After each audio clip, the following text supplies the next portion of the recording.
Okay. Like sausages? Like, are people going to see how we make the sausage? By making the links for Yes. people to click on? That's literally how it works. Uh-huh. That's right. I need to quit Discord because BJ skipped out. You need to quit the whole internet. It's better. Yeah, I do. Quit that other thing. Let's see. Yeah, because I'm on the crap computer because Jen is working. I'm Always be limbering up. working.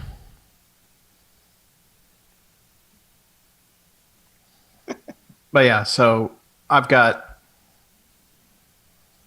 Kingsman 2, obviously, and then I've got Palm Springs and Groundhog Day, which will obviously play off of each other. I know. Sometimes it loads so freaking fast. I can't hit stop before it's playing. So fast. So fast. I'm complaining about fast internet. It's really it's a problem. It really is. It's just It's it's a scourge, in fact. It's one of those things we really should be dealt with. Yeah, I just feel like slow that Fast shit down. internet. I can't pause my YouTubes fast enough. Slow the tubes down. Hey, live now. I see. Artificial clogging. We're online. That was artificial clogging, by the way. Where's that chat? There, that chat. Pop that chat out. Is there a tweet? Working on it. Oh, it's a good thing we're not verified. Or is that shit already fixed? No, they broke it again. Oh, okay. I keep taking it down. I just wondered if that was Hell like so yeah. 4 hours ago, and I'm like, okay, internet boomer. Yeah, I had a hey, check marks are dead thing, and then I was like, I don't want to. No. So I just did a letterbox thing, and then it got retweeted like 200 times.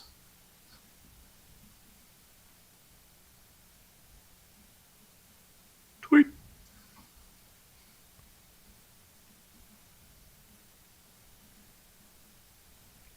Where is it? The tweet has not appeared for me. There it is. Hey, blue checks. Nice callback, Chuck. Yes, call back to now. Way to do it, man. Yeah. He's doing it. He's making So a topical you joke. got anything, Chuck? Took a couple weeks off. No. Did you watch Hamilton? No. What? No. Have you watched Palm Springs? No. You watched a bunch of garbage, didn't you? I am full on in Find the Five Jocks movies for when the Bamcast returns. So the things that I've watched that I could talk about are pure garbage and not worth talking about. If there's time, like if we don't Would go you for like an to hour- mention any of the definite no's? No, not at all. Not even No, worth, they're on bringing my them up? letterbox page if anyone's curious. I will maybe talk about Copland for a hot minute if there's time. Copland. Copland. All right. All right. That's a weird one to go back All right. All right. I mean, that's a weird one to go back to. Hey, I'm a cop now. Look it, I can't hear very well. With these big Yeah. ears, even. I blew it. I mixed this one strong tonight, so I better get my points out early. Oh, we better start. He's going to be slamming glasses here pretty soon. Get more Hamilton. Shut that dog up. Get more Hamilton hate mail. You know. Here I was thinking Chuck was going to jump in my corner. It's fine. People can like Hamilton. It's fine. I have no opinion of Hamilton either way. Okay. Well, I just thought you would have watched it and thusly formed an opinion.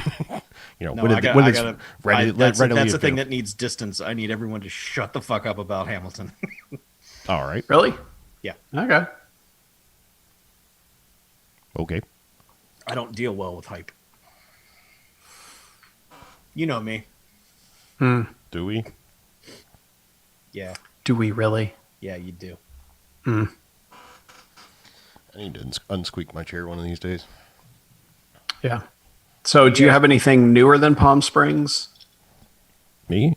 Yeah. Is there anything newer than Palm Springs? Well, there were like 4 movies that came out that Charlize Theron one on Netflix. A lot of people are talking about, but I Yeah, haven't watched. Greyhound on Apple, and there was on something on another service that. No, now. Palm Springs would definitely be the newest thing. I think we should watch the Charlize Theron movie for next week.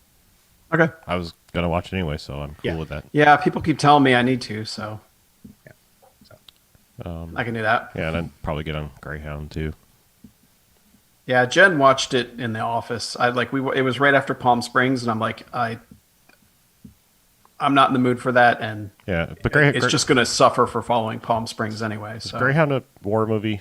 I really don't know anything about it. yes. it's a submarine movie in World War II, Oh, or he runs a battleship. They're hunting U-boats or some shit. I don't know. all right. Well, I might be done for that. I couldn't Yeah. handle like Saving Private Apparently, Ryan it's only 2. like 90 minutes. So if it's- it's a tight 90, then yeah, it's not dragged out at all. You know. he also wrote it. So Yeah, I can't handle a Saving Private Ryan. yeah, no, nothing like that. But if it's just Yeah. 90 minutes of Tom Hanks hunting U-boats, Mm-hmm. let's do that. Yeah, apparently it kind of is. Yeah. Okay. But I just I've just realized like that stuff is just absolutely not my thing. Yeah, we So- know. We tried to get you to watch Hunt for October. Yeah, that's If right. we can't get you to watch the best one. What hope Yeah, is there? absolute, hands down, Yeah. best thing. Yeah. ever. Greyhound is just done. It's Yeah, not. it's It's done. never happening. Well, yeah. I mean, just like Hunt for October is like Top Gun to like I don't know, not even the right stuff. Like more artsy. Like I'm Yeah. just saying, like Hunt for October is like the most approachable sub hunting movie. Like But yeah, it's McTiernan, popcorn, so it better thing. It's like be in his prime, Yeah. no less. yeah. I mean, it's like it's Wrath of Khan level. Like it's about sub hunting sort of, but also a Yeah. lot of other shit too. And I did like Wrath of Khan, so Yeah, you know, yeah. and I know it's a similar kind of progression. Yeah. Give me 2 seconds because I got to turn the AC down because like this room is a goddamn oven.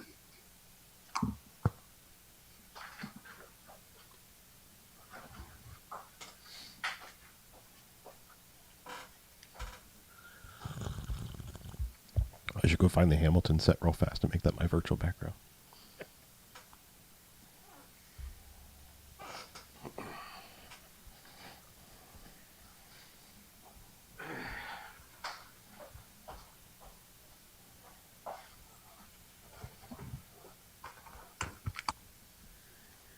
Hey, are we still online?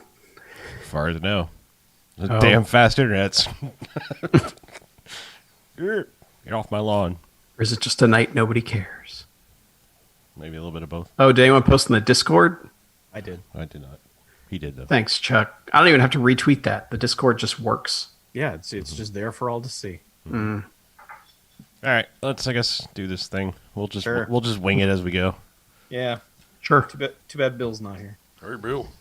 Yeah, he's usually at the mark of like we can begin now. Yeah. Yeah. Yeah. The fuck is Bill? After the signing of a bill, we can become a podcast law. The fuck, Bill? Hey, he's here. So there we go. You ask and you receive. I Good. look over at Good my job, phone Bill. and bring. Oh, there he is. Yeah. I don't That's some need to swear advanced, at like- Bill anymore. I That's- feel like where the fuck is Bill?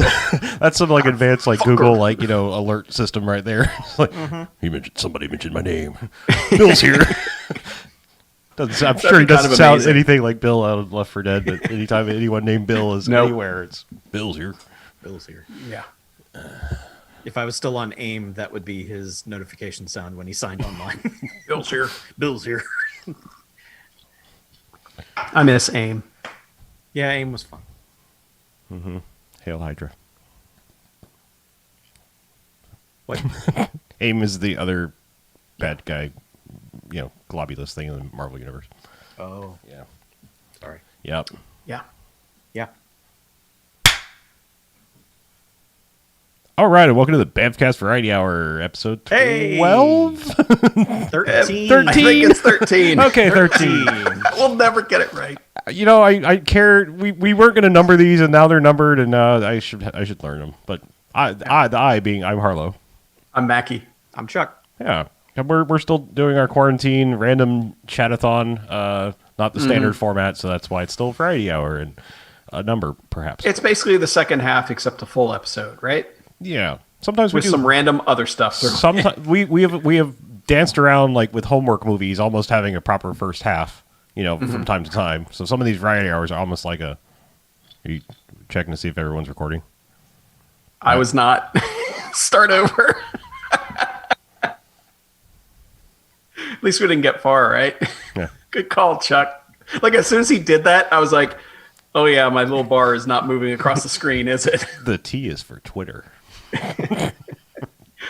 Got the tweets in, we got the Discord in. Forgot that part. Always record. Just making sure. Thank Got you, burned Chuck. over the Are you weekend. recording, Chuck? Yeah. Okay. That would be pretty funny. The joys of remote recording. All right, let's do this again. First, It's 13. After some water. 13. Thank you.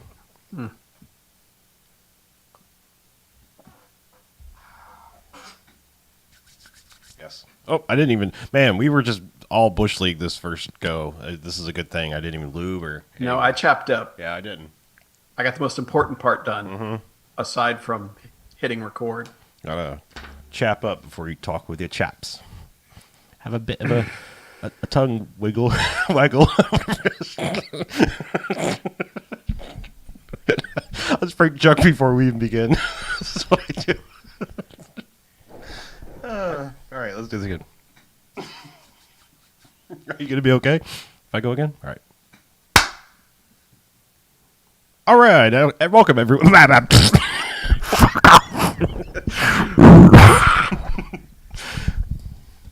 We've done this before, once or twice. Just once. All right, and welcome to the Bamfcast Variety Hour, episode Hey, 13, Variety Hour. perhaps. 13, Yeah, all right, woo. woo, it's lucky. number 13. Yes, we're going to be back in the studio soon. It's a sign of the future. No, No. not gonna any. Yeah. No. Absolutely not. So I am Harlow. I'm Mackie. I'm Chuck. Yeah, and we're still doing our Variety Hour extended second half, whatever, not following our own formula, quarantine specials. We've had many names, but we're going to just talk about some random shit. Movie related. Mostly movies. Mostly movies, maybe some Yeah. TV-ish things. Yeah. Yeah. So I guess we're So- starting with the newest and working our way back as per usual. Yeah. Palm Springs, obviously. Well, not obviously. There are a bunch of other releases this week, but yeah, Palm Springs seems to be the big one. And I'll say now, if you haven't watched it, go on Hulu and watch it. Like it's almost, and if the internet hasn't completely spoiled anything or everything, I should say, just go ahead and watch it, and then otherwise jump ahead in this 10, 15 minutes or so. Because it is a movie that benefits greatly from going in blind. With that said, now that you've had your warning, yeah, this was a good movie to watch where lately time has had no meaning to any of us.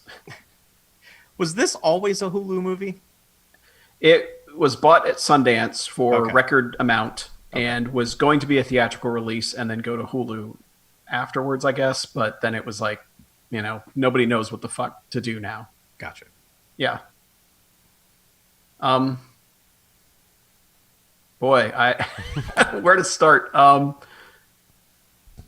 I have never connected with a movie on such a deep. Well, I shouldn't say never, but it has been a long time since I've connected as deeply with a movie as I have with this one.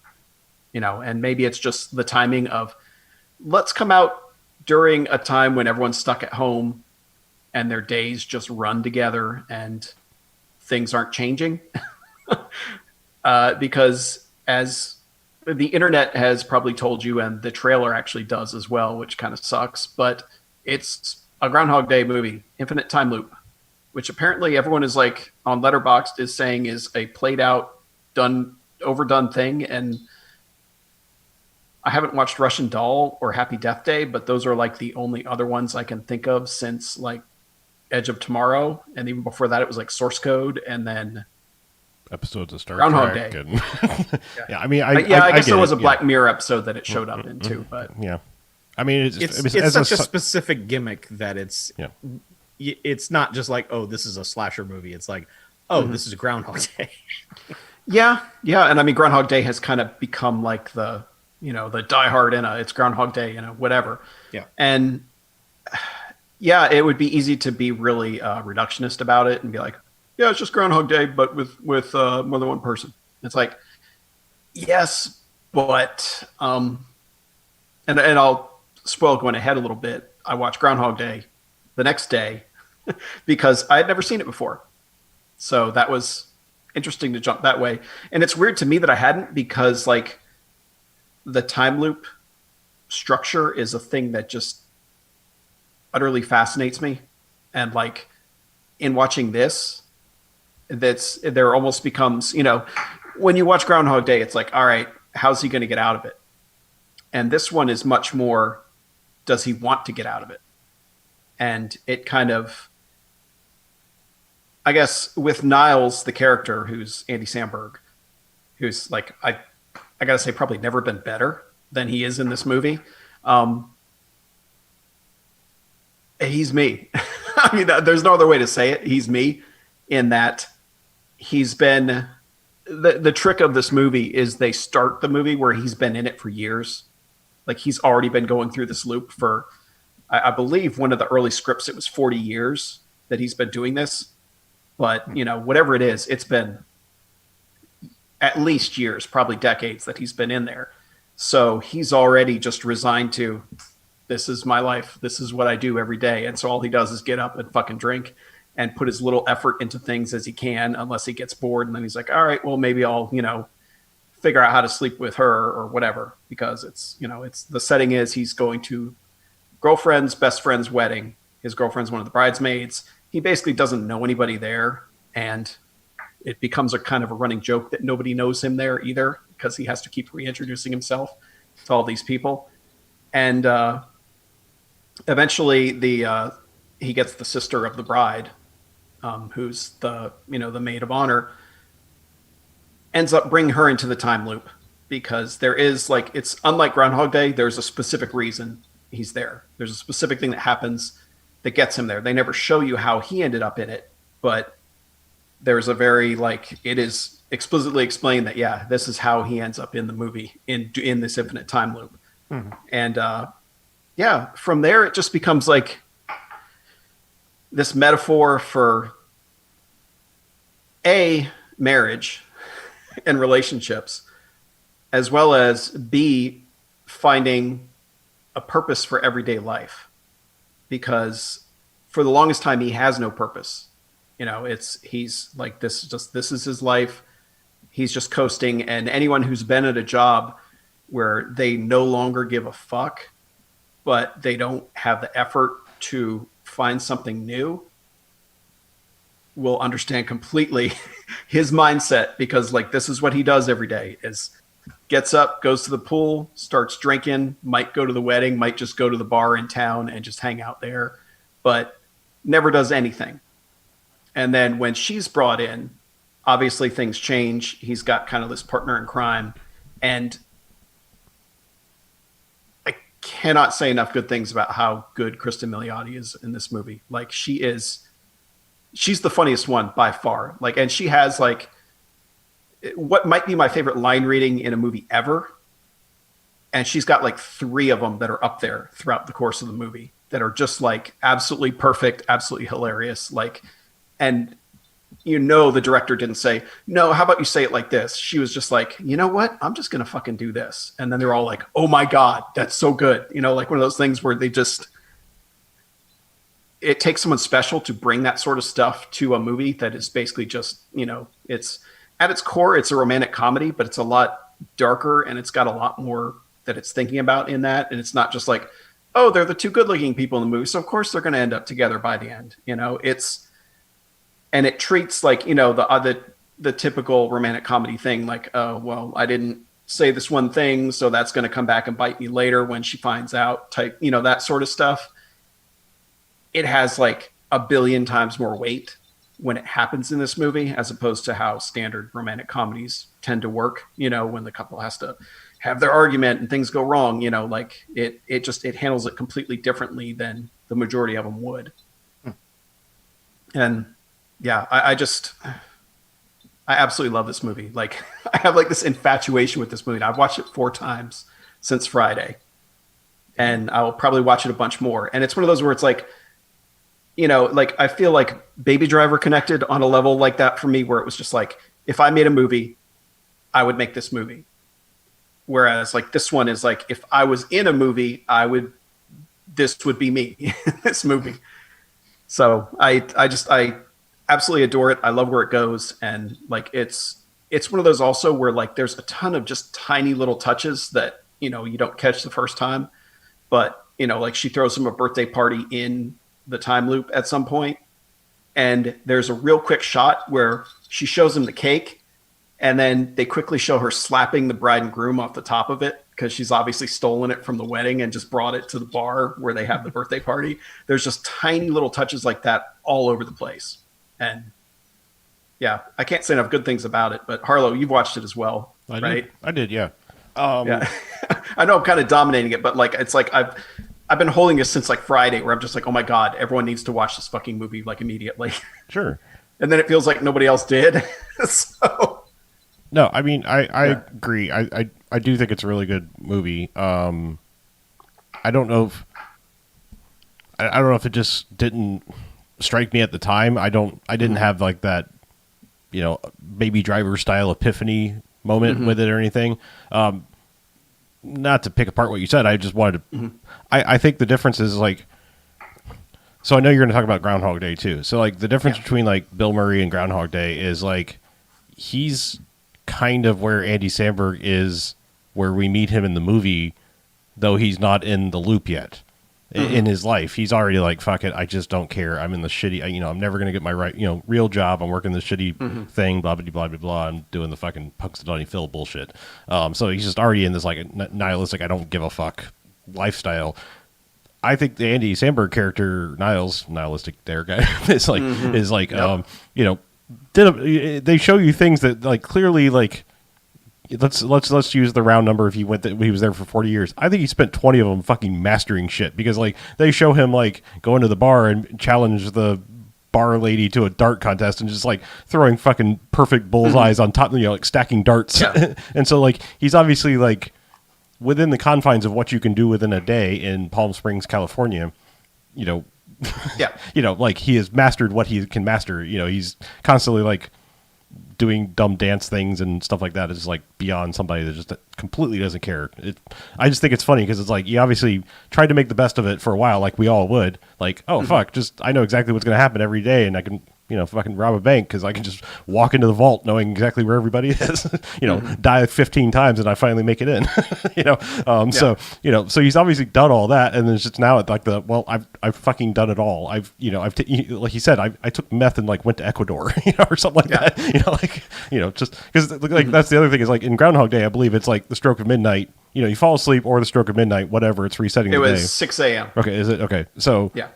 I know that's when they wake up, but I don't know like when the day. He tells her at one point. Okay, so they stay at 6 a.m. It rolls over because she's waiting for midnight, right? And then it hits midnight, and he's just still there. Okay. Yeah. So I just it's been a long time for Groundhog Day, but I'm just saying like this is like you can go until you fall asleep or die. Like this is like you're not stuck to one day. So like if you could stay awake for 4 days straight, and then fall asleep, it all resets. But like this is like a little bit different bendy rules of like the Groundhog Day. Yeah, and I mean, and it works with having him in there for so long because you can skip all that shit. Right.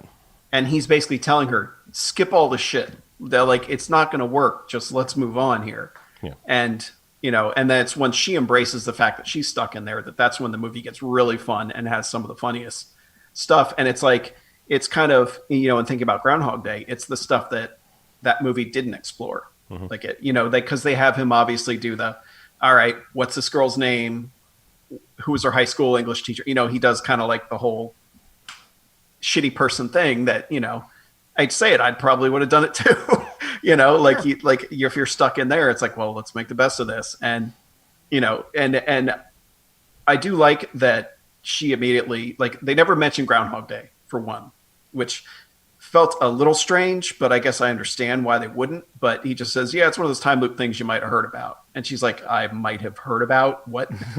But she immediately, like, it's very quickly, she's like, oh, the altruistic thing, like, you have to get your karma right, you have to do this something completely selfless that'll guarantee you that you can get out of here, and he's like, all right, yeah, good luck, you got it all figured out, and then of course it doesn't work. So immediately she's like, nope, didn't work, life's meaningless, let's get the fuck out of here, and just, I like that they dismiss the Groundhog Day ending very quickly.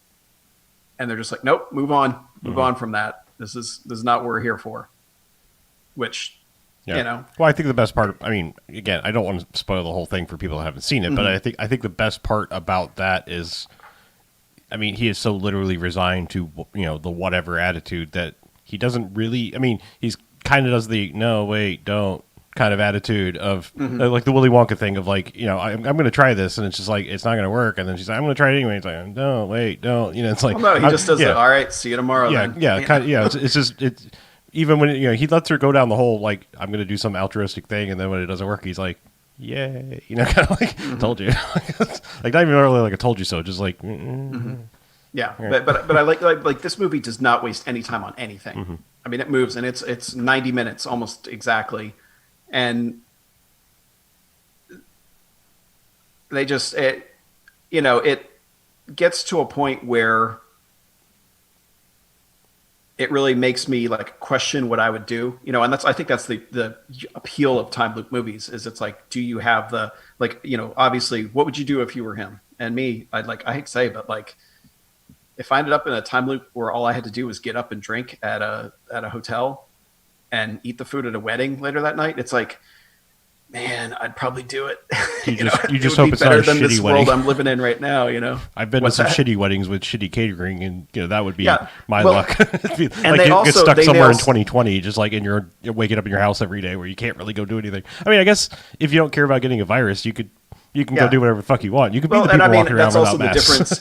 they're all stuck in a time loop. We just figured it out. Holy shit! All these assholes are stuck in a goddamn time loop.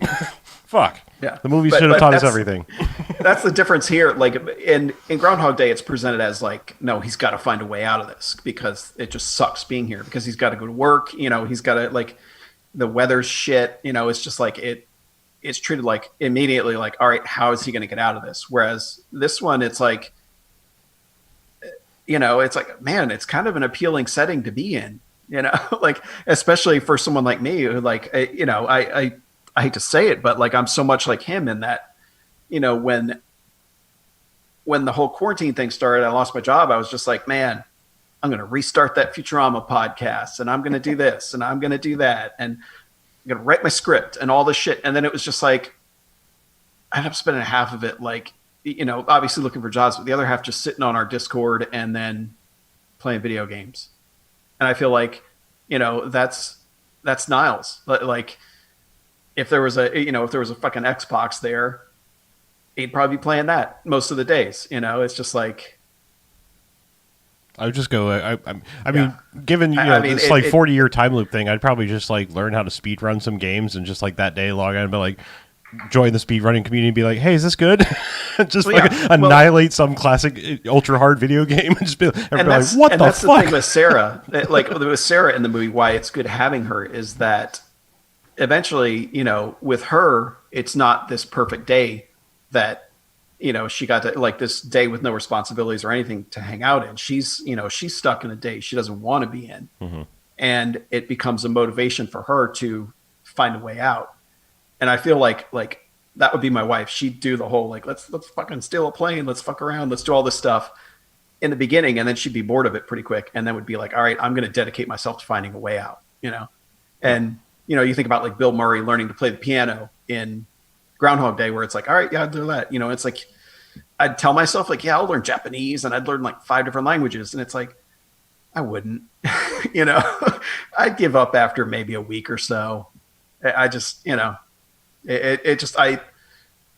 I associate with this character so intensely that it's tough not loving this movie, so to speak, and as someone who's prone to, in relationships, to giving big romantic speeches and falling for girls that are exactly like Sarah, who are, super funny and super smart and, can be kind of fucked up in ways, it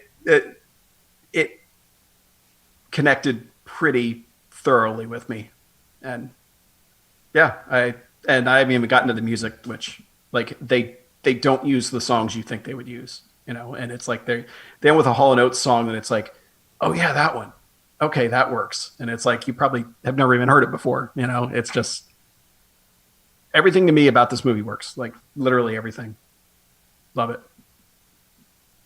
And it made me, it's just one where it works on so many levels as metaphorically for so many things, and makes me think about so many things in my life, and Well, I think whether I would let that inertia keep me where I am or push it. I think the one thing it does, and it's something, it's sort of like, and I don't think this is nearly as good of a movie, or it's probably a bad metaphor, but it's sort of like the movie Hancock, where suddenly we have seen this scenario a number of times, where it's like, and you're always immediately go to like the what if, and I feel like this movie explores the more practical what would I do, how would I be shitty aspects, whereas Groundhog Day is, like the shittiest things he does mostly are like stupid ways to try to kill himself for a while, like and like in kind of being an asshole to a couple people that are probably kind of assholes too, but like he never like goes real dark. I don't feel like in Groundhog Day. Oh no, and no. I mean, like, they have the one scene where he steals the truck, but that's right. about it. And like I said, it is pretty much like, it is a movie that is like most time travel movies where it's immediately like, it's the pit where it's like, how do we escape? And it's like, do you want to? Like, I mean, do you want to maybe experience this and have a little fun for, you've been put in an extremely unique scenario like time travel, and, like you don't want to play with the thing you've always like let your mind go a little wild with. And this movie kind of like has like that power fantasy sort of thing, like Hancock. Like I said, maybe it's a weird example because that's a weird mixed level of quality movie. But like I said, it's sort of like he's kind of doing like dumb superhero shit where you're like, yeah, maybe. Like, I mean, if I was maybe shitty, and I had superhero powers, yeah. Well, I mean, I haven't seen Palm Springs, but I will be shortly. It sounds like what this movie does in opposition to the rest of movies in that very specific genre is that the rest of the movies have some driving force to get them out. Like, Edge of Tomorrow and the Happy Death Day movies is always like, I don't want to keep dying.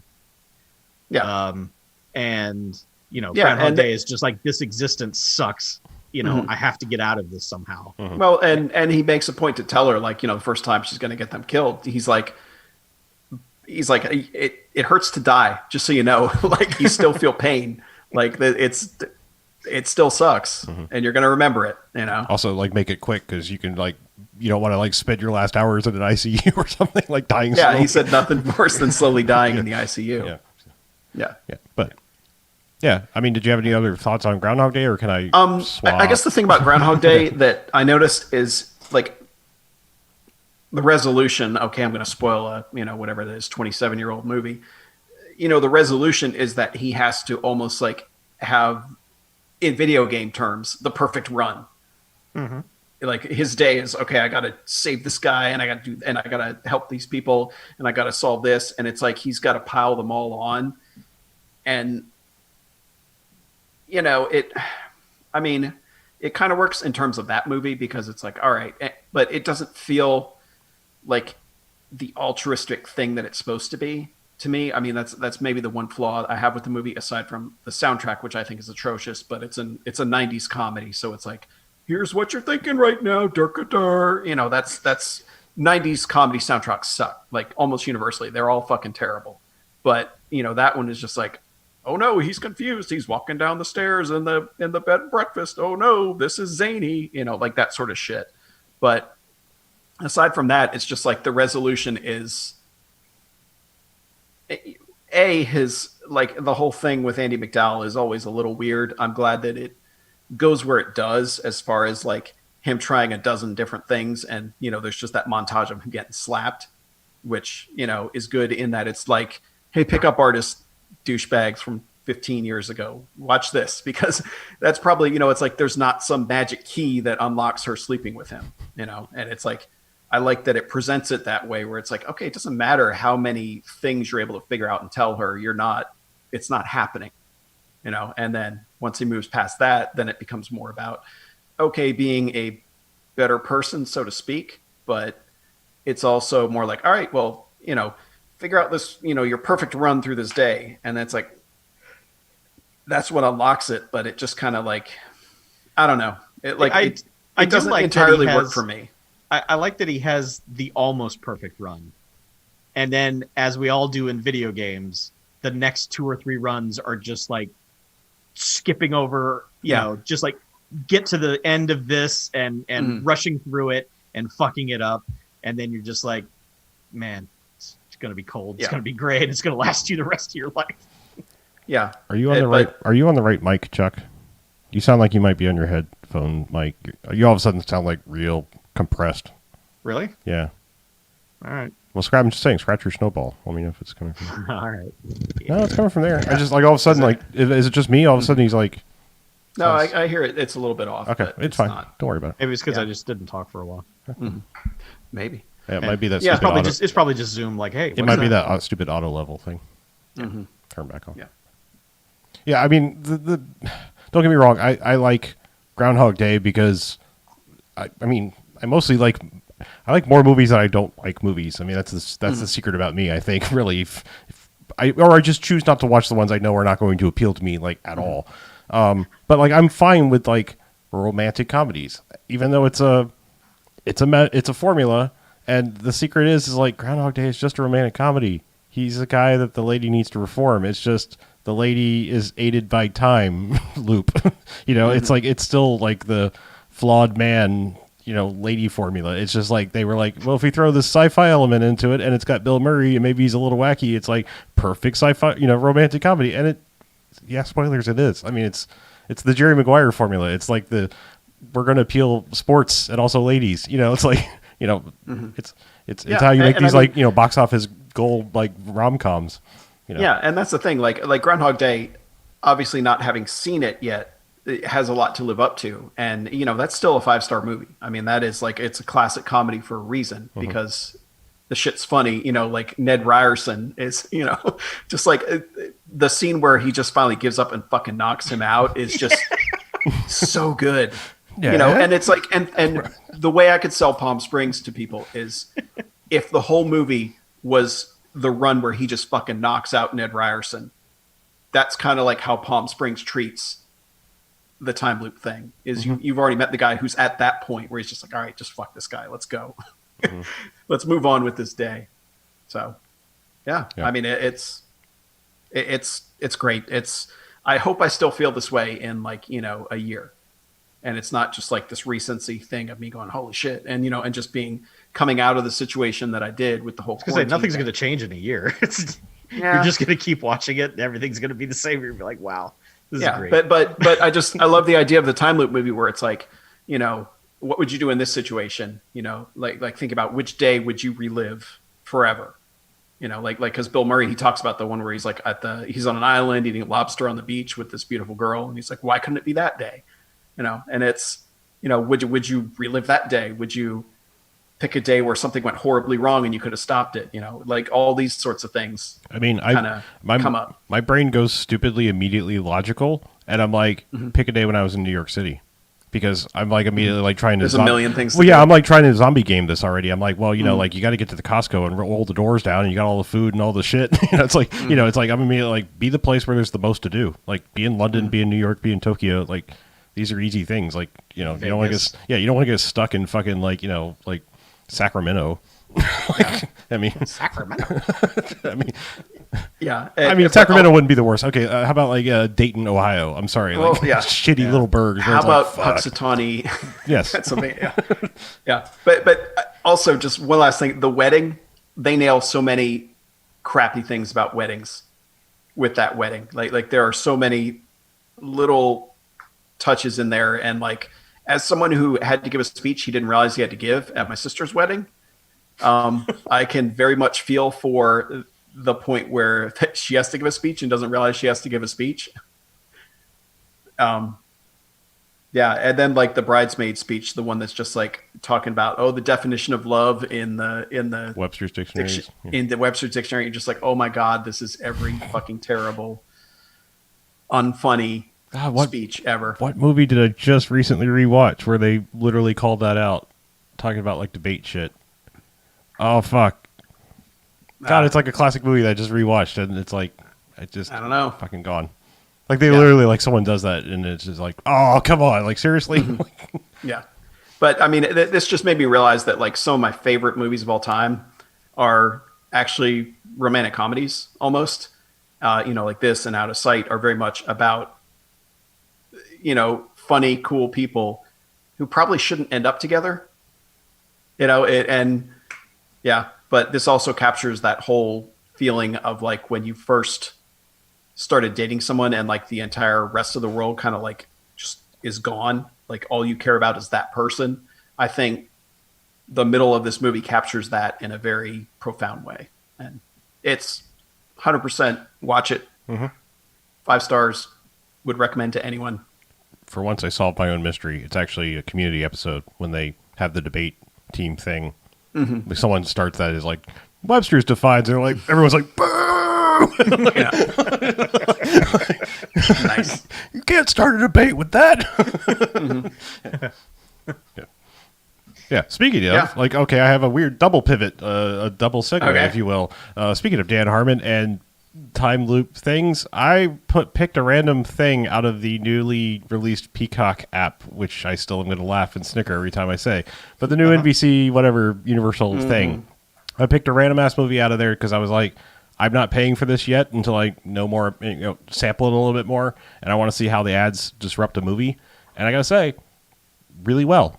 All the ads are front loaded, and then movie plays uninterrupted. I do believe was my experience. That's the Hulu method. Yeah, so that's smart. But I watched that documentary, the Back in Time, the Back to the Future documentary thing when it was in vogue to do a deep dive documentary on a series. Because I still need to watch the Empire Dreams one, the Star Wars one. I strangely have not watched that one, but it's like 3 hours long, and so it's always like been that like I really want to watch this, but damn.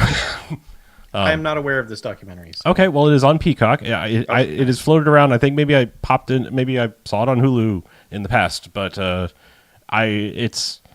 kind of got together. Like it's one of those deep dive, single subject documentary things where like they got pretty much the entire band. Like I mean, we're like Michael J. Fox, Spielberg, Zemeckis, everybody like is interviewed in this, and like now, like so like whoever did this like.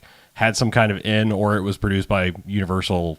Like maybe they were thinking it was going to be like in some anniversary set thing, and then there was like, it's actually maybe we can make a whole movie out of it. I almost feel like maybe they were going to like tack it into the 2015, 30th anniversary thing or something. But yeah, I don't know. It's a feature length documentary about the Back to the Future trilogy. Now, what makes me think perhaps not is because they get a little wacky with some of the interviews, and it's sort of like the God, what was the In Search of the Last Action Heroes, where it's like some people are just being kind of negative, and it's like I don't think they necessarily know what they're talking about. And case in point is Dan Harmon kind of comes across as even more of an asshole as he can sometimes. And don't get me wrong, sometimes I really like what Dan Harmon produces, but sometimes he can be a fucking asshole.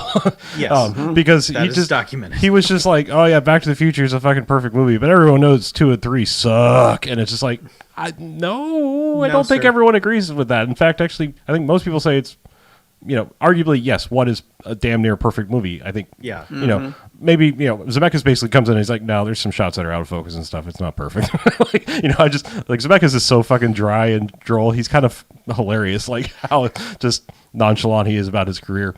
But, but he's like, no, the screenplay Well, is when like, you make Beowulf, it's... well, no, he was poking fun at his own like career and just not taking himself too seriously, but he was like, no, I will agree the screenplay is a masterpiece, and that's why that's why I like it and why we made it and why we made 2 more and said no more. But but they get they get some pretty good interviews, and then they've got the like I feel like I need to come up with a new term that's semi derogatory and not too derogatory. Like I'm almost like want to like make some kind of Klingon/con like Klingon thing like portmanteau, but I just don't think it works. There are certain people that are just like the con hangers on honors, like just like that, just the level of like it's cool that they got you, but like, you're not that integral to the whole thing. Like maybe step back and just kind of get annoying. So because they had like way too much of the dude who played like Mayor Goldie Wilson and the first Jennifer. Like not the Elizabeth Shue Jennifer. Yeah.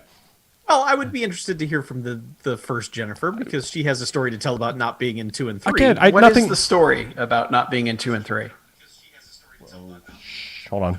Our OBS paused, so the live stream just started back up on my phone. Oh, Sorry, everybody. We paused momentarily, but we came back. I don't think they actually didn't really get into that because I don't think they wanted to get into like the like why was Crispin Glover back, not back because he's fucking crazy. But like I don't think they wanted to get in like that. It's a generally pretty nice documentary. Like that's why I'm like 98% of it is it feels like it would have been like Universal approved, and then like the rest of it is like yeah, all right, they can. Dan Harmon, that fat fuck, can say what he wants about our movies. They made a shitload of money. Again, all respect. Yeah. Fellow fat fuck right here. how did Monster House do, buddy? Yeah.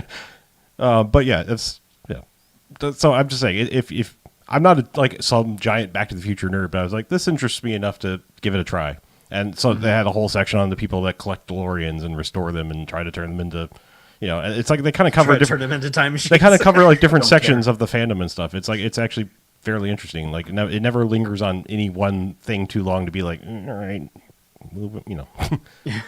just never gets to that like annoying level. It's like, all right, don't care about this. Yeah, but it's cute-ish. I'm just saying, like it's apparently maybe you don't know about it. And I'm telling you that there is a documentary called Back in Time on that's. Did they talk to Billy Zane? They didn't just show some of the footage of him, but no, they did not talk to Billy Zane. Man. Yeah. I'm saying, like, they got the principal dude. Actually, they didn't get Biff, and which is weird, because, like, Biff is, like, the dude is, like, everywhere, like, Back to the Future, I'm there, Yeah, Really? Biff They is the didn't guy. have all over the ride. Yeah, like, he was, like, him and Yeah. Christopher Oh, yeah. Lloyd were, like, the only two people I think they got to do all the Back to the That was Future just him ride. and Doc. Like Marty was Yeah. for the longest time. Michael J. Fox was Christopher not Lloyd is acknowledging Doc. Back to the Future in any way. I said Christopher Lloyd and Biff were the only two people on the ride. Oh, okay. Do they acknowledge the ride? No, they did talk about the having the DeLoreans in the theme park and like how they used to just sit out in the sun. And there's a whole section about they just deteriorated and died. Well, they basically found the guy who put together the best fan one ever, and were like, "We will let you restore this," and they did. They like let him in a team, like, and so now it's like in this indoor plexiglass museum thing. Good. Yes, I remember there was a decrepit field at Universal Studios where it was like the train and one of the Ghostbusters ectomobiles and the DeLorean just fucking rotting. They do talk about that because they said like it used to be like, oh, here's like the walk up cars were like a MASH Jeep and the the DeLorean and stuff, and they were like it wasn't protected, so people were just plucking parts off of it. Yeah. Literally, and then it like just moved out to like where it's like there's the Golden Girls houses and some cars across the lake just rotting in the sun, like on the Universal tram ride, and they're like, what the fuck? Like this is one of the most iconic like movie prop cars in history, and it's just fucking sitting here. Yeah, but yeah, like they have the guy that like the only person that's like the only like DeLorean that's like actually screen used that's outside like Universal hands, like the guy that has like one of the like camera used Back to the Future 3 ones with the big like Chevrolet tires on it. Yeah, from like that era. Yeah. Oh, the big white walls. Yeah. So, but yeah, like I said, it's an interesting-ish documentary. I'm not going to say it's like a classic. It's How long is it? 90 minutes. 90. Yeah, Okay. it's not. But like I said, I was impressed like that, like how many people they got. Like I was like, oh shit, there's Michael J. Fox in his house, and he apparently lives on a busy street. Which I'm like, shouldn't you live like somewhere behind a gate? Away from that. Yeah. Yeah. No, I just like you have like a window with like cars going by, and then a car alarm goes off in like one of the outtakes. But yeah.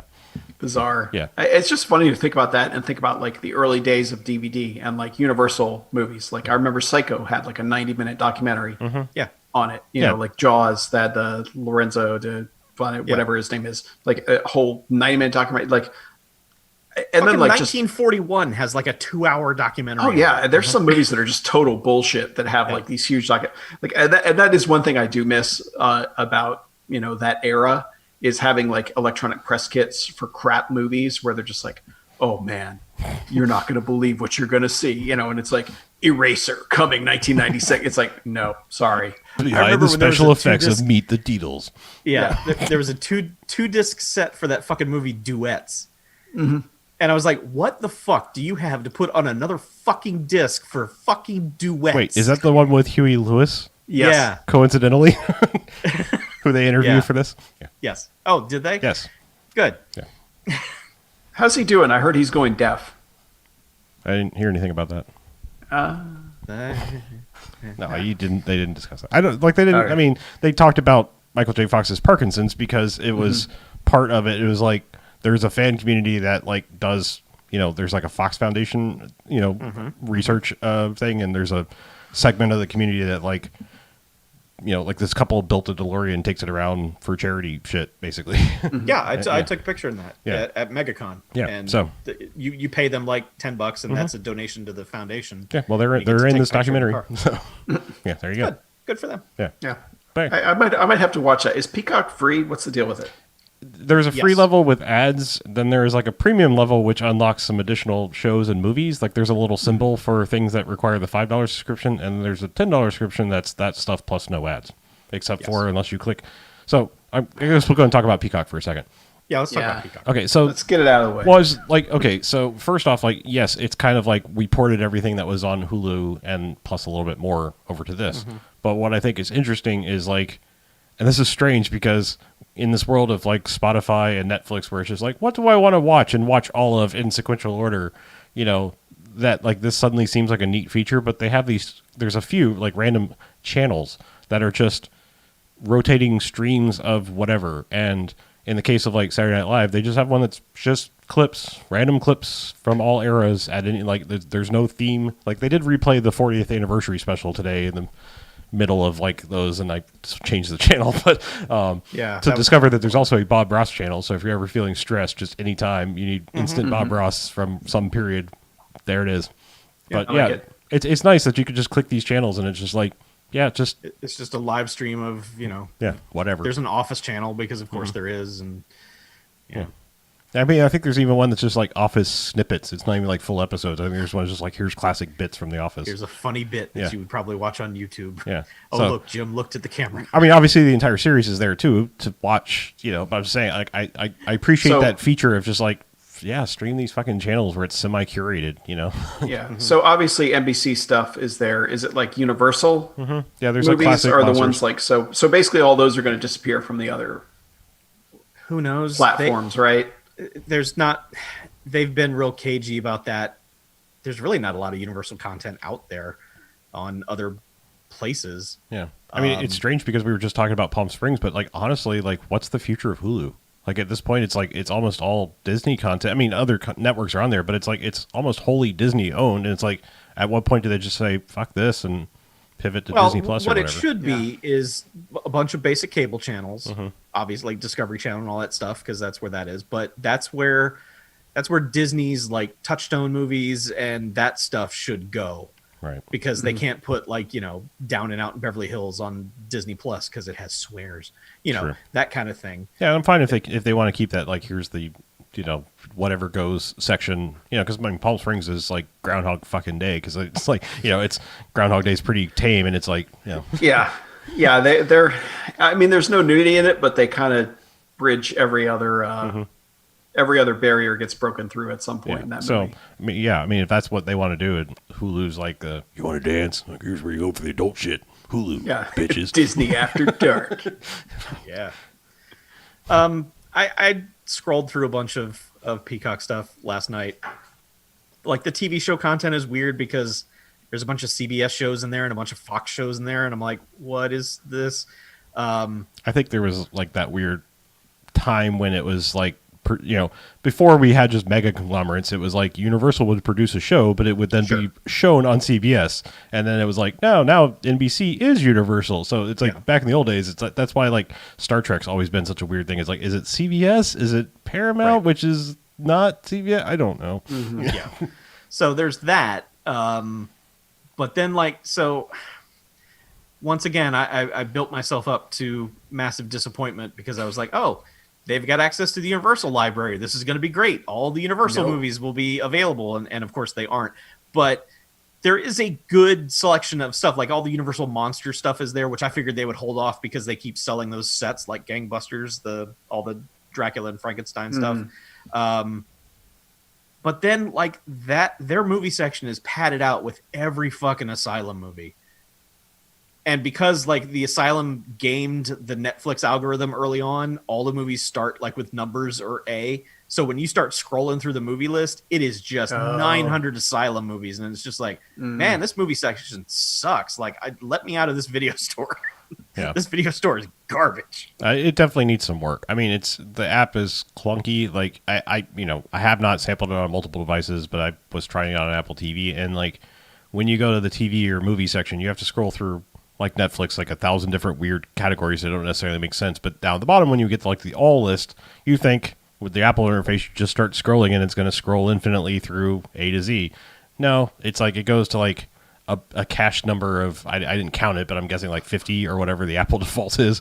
And to get to the real actual view all, you actually have to go to the left, and there's a little thing that's semi-hidden that pops up that says view all, and that's when you get the like show me all the movies or shows. Because I was like, does your A to Z literally stop at Cheers for television? Because that's where it was. Like, and I was like, I know you have a lot more shows. The uploader, he ran it. He fell asleep. He couldn't get everything else on. He was just like, Cheers, that's it. I can't. So I'm not. They knew they'd have to go to Cosby Show next, so they're like, nope, cut it off right there.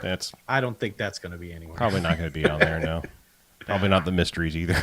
I will say, just public service announcement. If you have Comcast or Xfinity internet. The internet doesn't work. The internet doesn't work. You have to have TV service. Ask me how I know.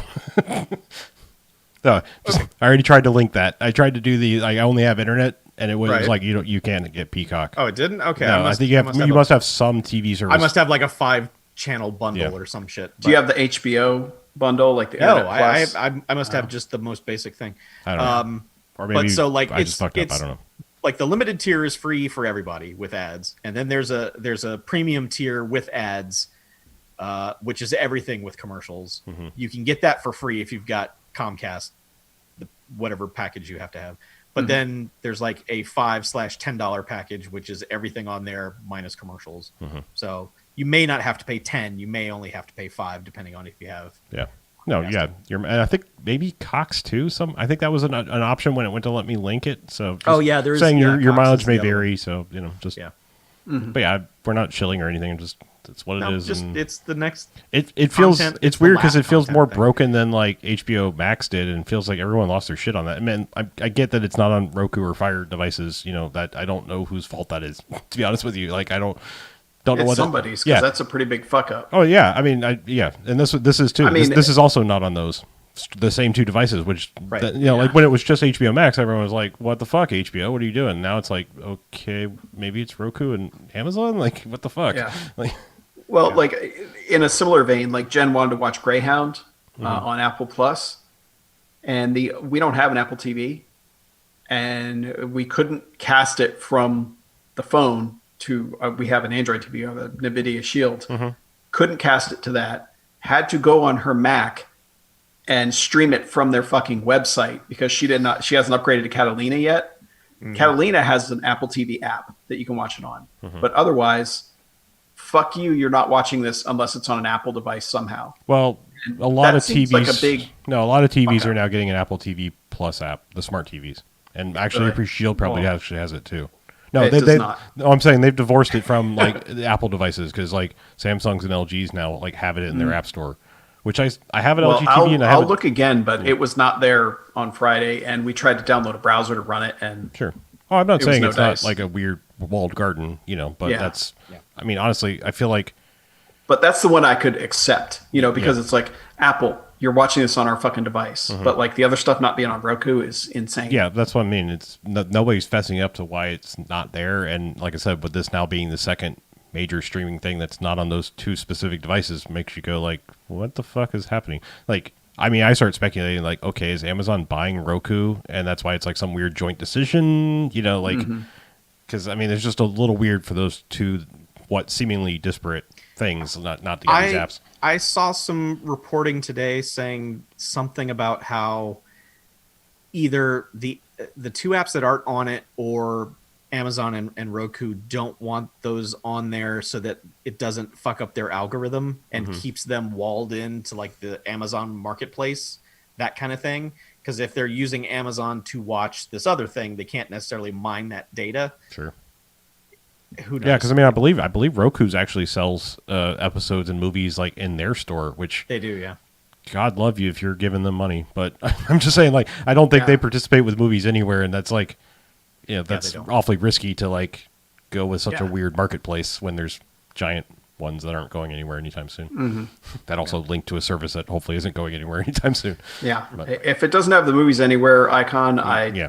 I Voodoo. That's the only place I buy anything anymore Yeah, that and I've doesn't have that. I've made- because Voodoo is pretty much on every device. Yeah. And who knows when that dies? Ultraviolet died, so Yeah, I may have just got sold. So I may have backed Yeah. the wrong horse, but I mean, I'm doing my thing is Paramount and MGM things are in Apple, so it's just like, but like I said, I don't. I'd say I don't Apple's care. a decent horse to back. yeah, they might be okay. Well, yeah, I'm saying they might like, ride it's- this out. Yeah, I don't. I mean, there's a lot of anti-Apple people. Like you just say that, and they're like, "Rrr." I'm like, okay, simmer whatever. Simmer your tits. Haters. Simmer your tits. Bill haters. That's my new phrase. Simmer your tits. It's not calm. It's just Yeah. lower it a little bit. I can accept right, some yeah. level of anger Simmer. towards Apple. Just Simmer 'em, thine 'em. teats. Yeah.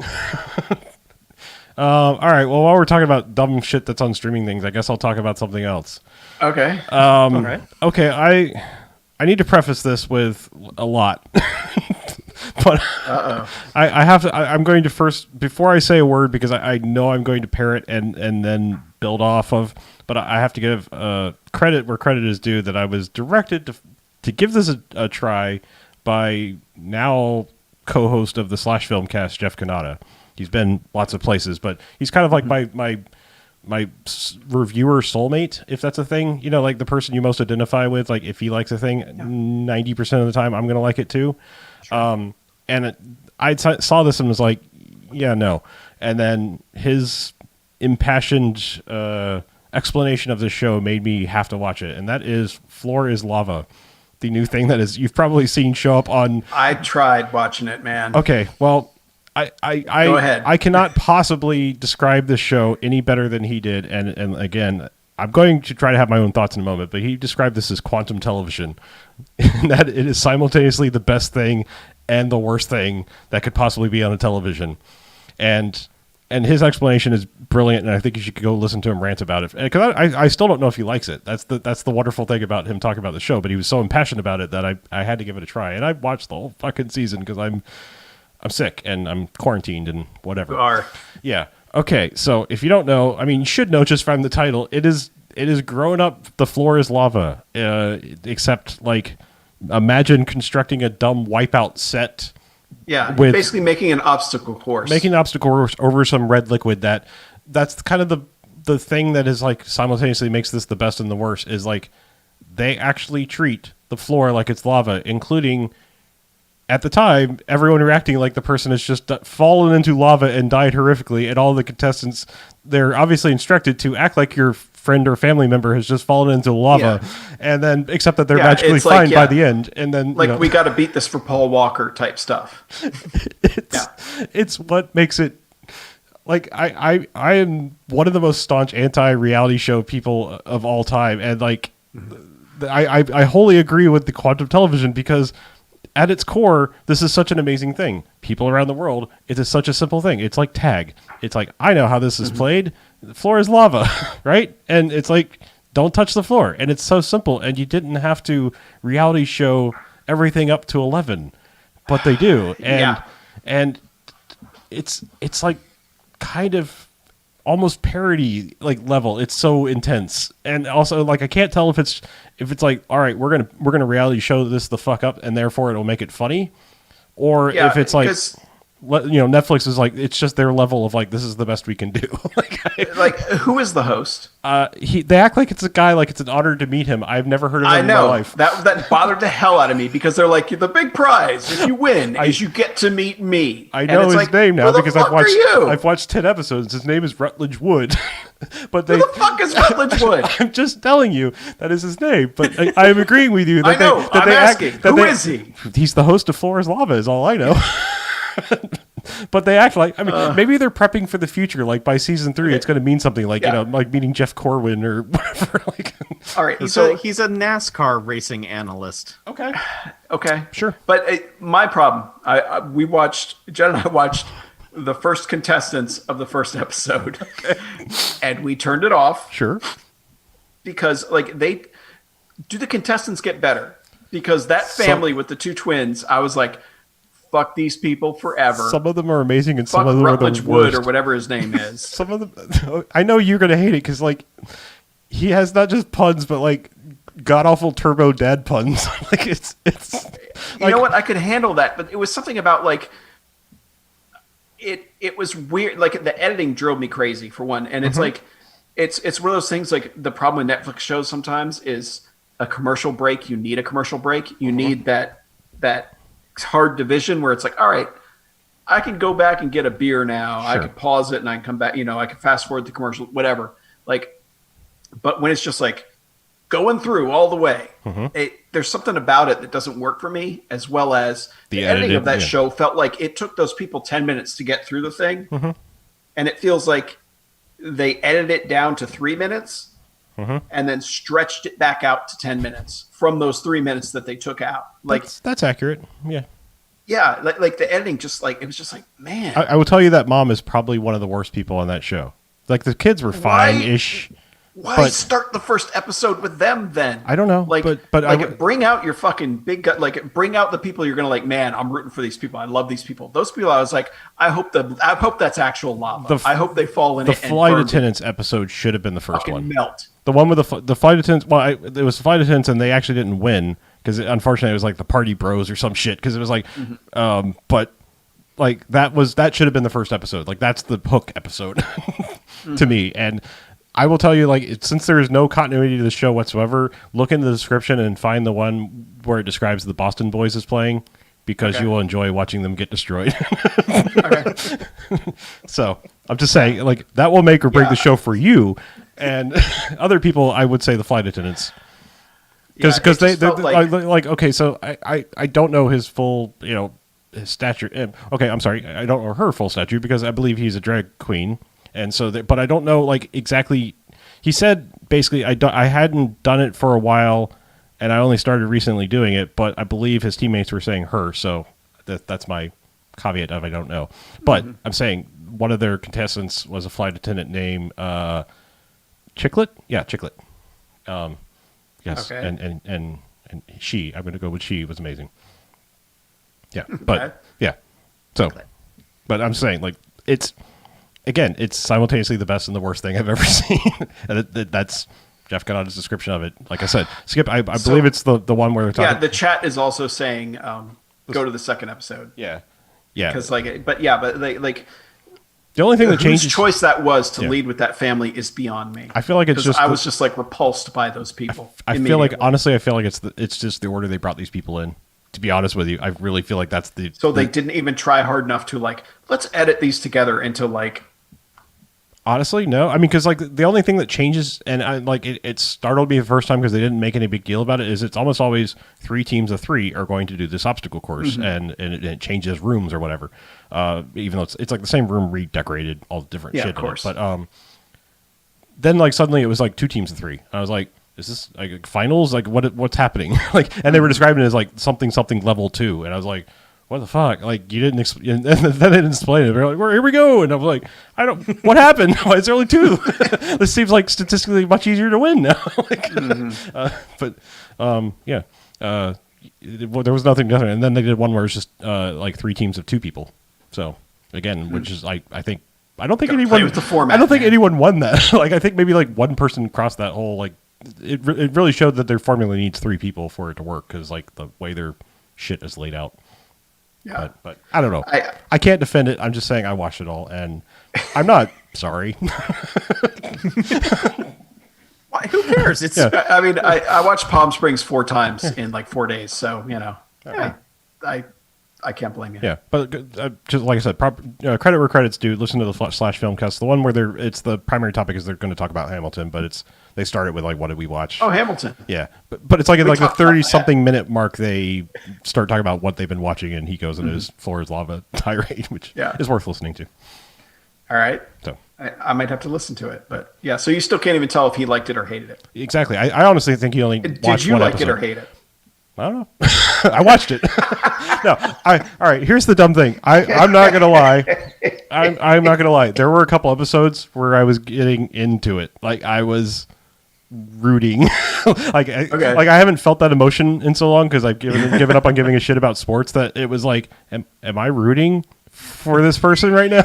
Like, is that what's happening? Because and were you also like, you can make that jump? Yeah. What the fuck? Just make the jump. Well, I think like especially in this flight attendants one because I was like they were the only ones that came in and were like, if we win, we're because it's only like $10,000. It's like it's not a lot of money. Like it's only $10,000 to win this crazy obstacle course. But they're like, we're giving it to this charity. There's a like flight attendant charity for people that get hurt or whatever. And I was like, first ones that were like, I was like, you need to fucking win like immediately. Like I was like, I'm 100% on board with you. The only people that came in were like charity. Everyone else was like, yeah, we're gonna fucking do this. Yeah. We're going to Ibiza. I'm gonna fix up my RV. Like somebody had that. But no, like pool. Yeah, like no, there's some really good teams, like comedy wise. Like there's one team, like if I say the name, like it's simultaneously awful, but they're also pretty funny. But like they were the Alpha Beta Fish.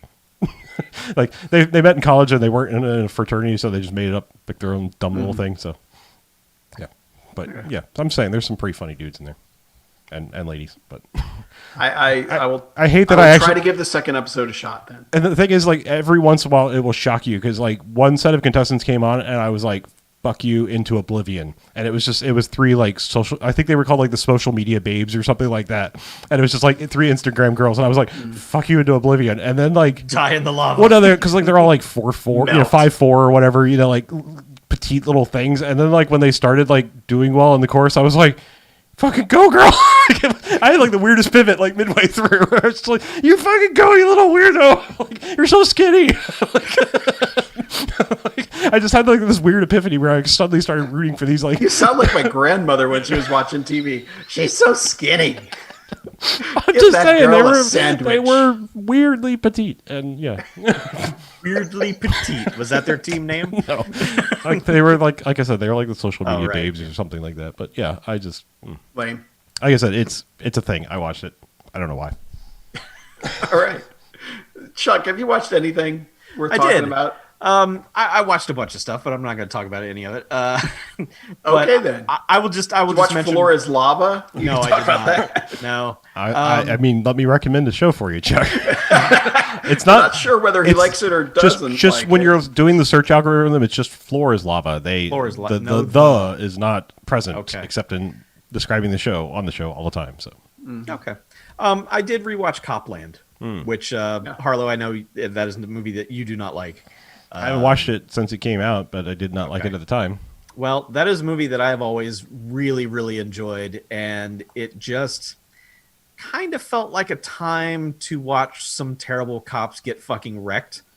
And so it was a very cathartic film.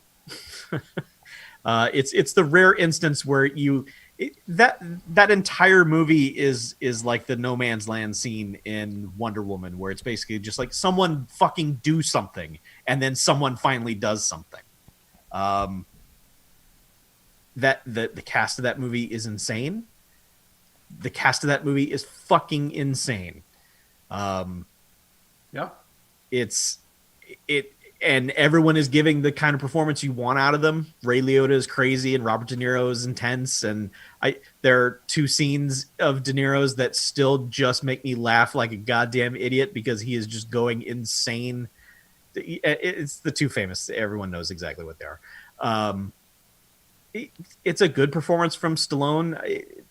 I fully love and adore Copland. I always have. I always will. Always have. Always would. The only problem I have with that movie is that it is the reshoots in that movie are so painfully obvious because you could tell like it was way later and characters look different and hairstyles are different, and then like there's one scene De Niro shows up in where he has his Jackie Brown mustache instead of the mustache he had in the rest of this movie, and you're like, what? So it's kind of a sloppy film in that regard, and it's kind of sad that the things that they reshot were things that they just didn't have when they were editing, and that's kind of a bummer because they seem pretty important to get the movie from A to B. So just as like a film, it's kind of disappointing, but as like an acting showcase and just like a cathartic, like, hey, someone please do the right thing and end this, it's good in that regard. I I've always adored Copland, and I was kind of like, is this going to feel different in our current climate? Like, is this going to be wrong or bad, or like, oh no, my perspective has changed? No, that movie is still about shitty cops who get fucking wrecked. May I recommend another art house movie that I recently rewatched, where one line explains away that they are shitty cops, and then two cars drag a safe around a city and crush all of them. Yeah. Yeah. I mean, That would be Fast Five. It's a little art house movie. Oh, okay. Yeah. It's a Brazilian movie, I think. Yeah. Yeah. A little indie. well, I'm glad the guy who made Copland went on to make Logan. Yes. And the Wolverine. So. Mm-hmm. Yeah. Yeah. He did good. That is James Mangold. Copland was. Yep. Yeah. Yep. I mean, maybe I need to revisit Super it. early. I think it was like his second movie or something. Yeah, it was after Heavy. I think Maybe I need to revisit it because I love the 3:10 to Yuma remake too. That's another one of his that I don't think. Yeah, and Night and Day is like one of those movies that's totally slept on, but it's kind of fucking awesome. Night and Day is pretty good. Yeah. That's what I'm saying. Maybe I should. Give this Copland another try. Yeah. Maybe my perspectives have changed. Yeah. Mm-hmm. I did find out there's a director's cut that has like 15 more minutes in it and takes out some of the reshoots, and I'm kind of super interested in that. I thought maybe it was like a third reshoot time where like De Niro has a different mustache from a different movie. Yeah, I don't know. He has this King of Comedy mustache for some reason. Really weird. Yes. He's just suddenly like fat from Raging Bull. Just like, you fuck my cup? Or he's suddenly dead from Frankenstein. Because, he died for that movie. Oh, really? He's a method actor. He had himself killed and stitched back together. So, so he could growl at Kenneth Branagh's. Oh, Kenneth Branagh, director of Artemis Fowl. Right, yeah. Mm-hmm. Yeah. Yeah. Dude was ripped in Frankenstein. You could cut, sushi off of his washboard abs. God, the fucker was ripped. All right, what other weird shit have I been watching? Go ahead. Do we want to talk Kingsman 2? Golden Circle? Sure. Let me get one more thing out of the way, and then clear the air. We're talking about rewatching and stuff. I've watched Hamilton one more time and listened to the soundtrack 2 more times. I just wanted to throw it out there because I feel that we have now possibly been unfairly marketed as an anti-Hamilton podcast, and just throw it all on me, man. Yeah. Well, BJ was also like, I haven't seen it. I don't want to. So I was like, all right, way to take a stand. So the last thing I'll say, Ed, look, this is opening a door that perhaps could be a more in-depth conversation, but I wanted to say that I think I still think that Hamilton is really good, and perhaps replacing Lin-Manuel Miranda. If there was a version of it where I could see the original cast where he stepped down. I don't know at what point they started leaving. The original cast. So I don't know if there was a way you see. I mean, probably I'm sure there was an understudy day. I would love to go see that Hamilton, just like the first person that took over the role, just because I'm curious. I'm very curious if it was I don't know if it's him or some of the things that were consciously baked into the character because it's him. So I actually think there might be a deeper level of I don't do this well, but it plays into the character.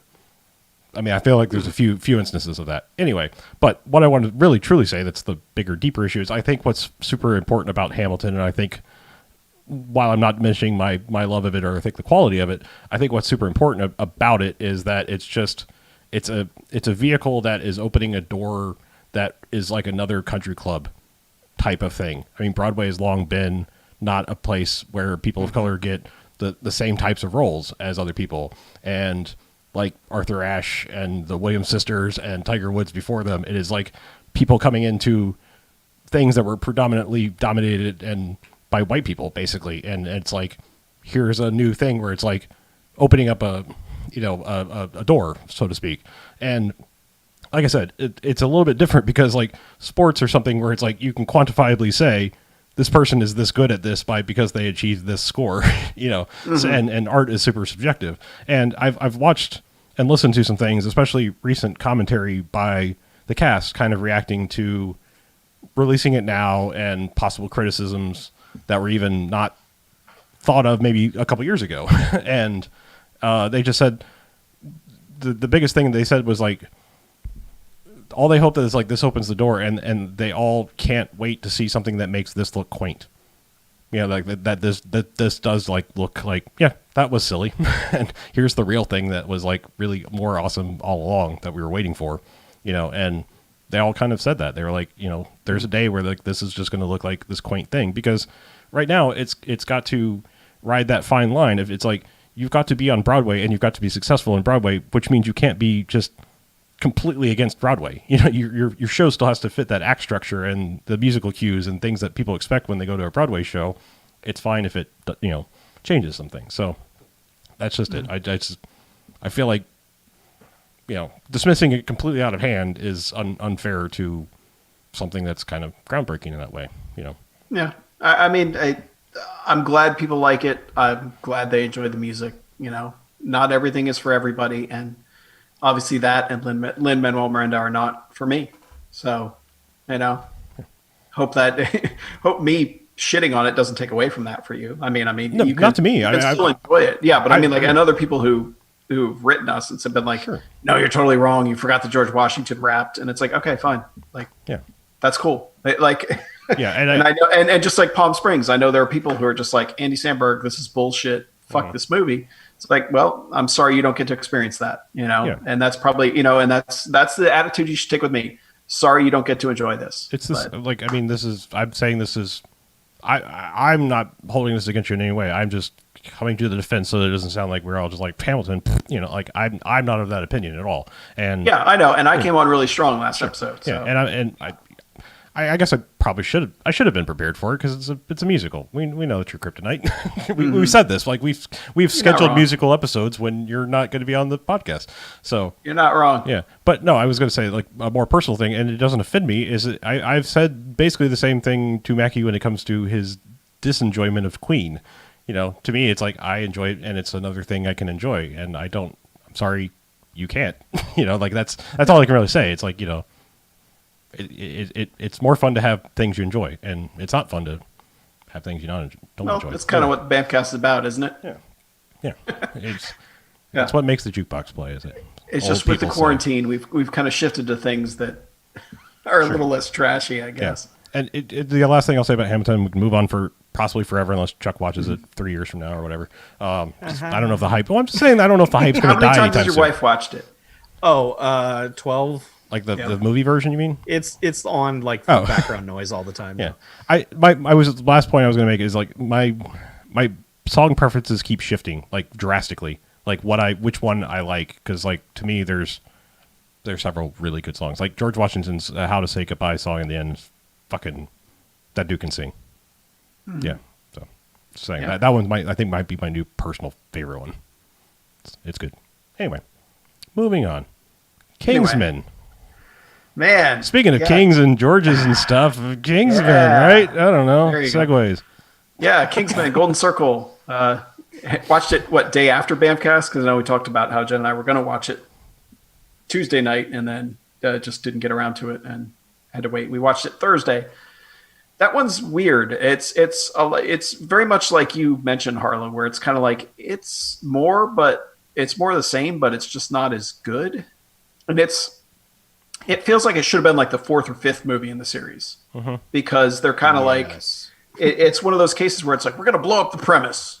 Just going to like start over. And it's like, you just got there. Like you just started. Like I just established your premise. Really wanted to see more Lancelot as a Kingsman, not like in training. Like, and then when they fucking kill her off in the beginning, it's just like, what the shit? Yeah. And it's like I said with like the Bond movies, my complaint about the Craig Bond movies for the first three is like, he goes rogue. He's got to go rogue to get it done. And it's like, no, you've got this awesome agency with all these gadgets. Like, show me Bond actually like doing a real mission. And then of course they did Spectre, which sucked. And sometimes you be careful what you ask for, but Spectre's fine. Okay. Yeah. It's the ending is stupid, but yeah, there's a lot of good stuff in Spectre, but overall it's like, I don't know if that or Quantum of Solace are the least of the Craig movies. But anyway, it's like, it feels like that, where I was like, man, just like do a Bond movie where he doesn't have to, it doesn't have to be Licensed to Kill, and they just wouldn't. And this kind of feels like that, where it's like,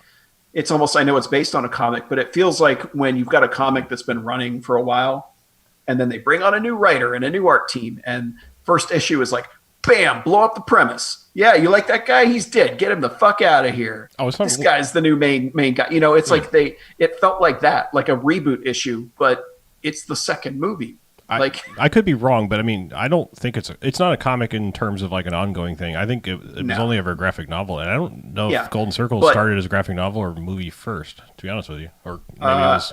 I don't know, but I mean, using comics as an analogy, that's what it felt like. Is when the new writer takes over and just reboots everything, just because they're like, I don't know how to deal with that. And this one felt like that, where it's like, really, you just fucking like nuked the premise in the first 15 minutes, and that's. It's almost like the movie takes a while to recover from that.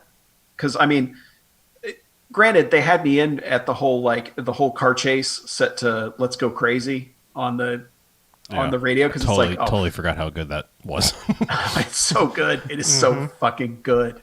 And it's like, I've had a dream of setting an action scene to that song. And it's like, well, somebody beat me to it, but good on them because they did it. They did it right, you know?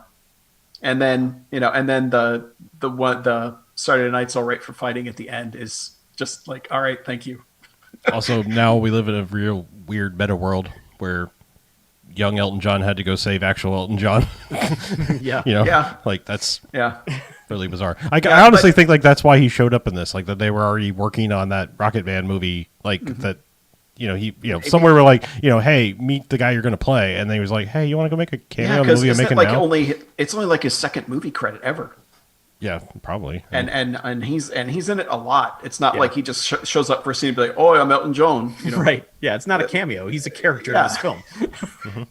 Yeah, and you have Julianne Moore going, fuck you, Elton John, through a video screen.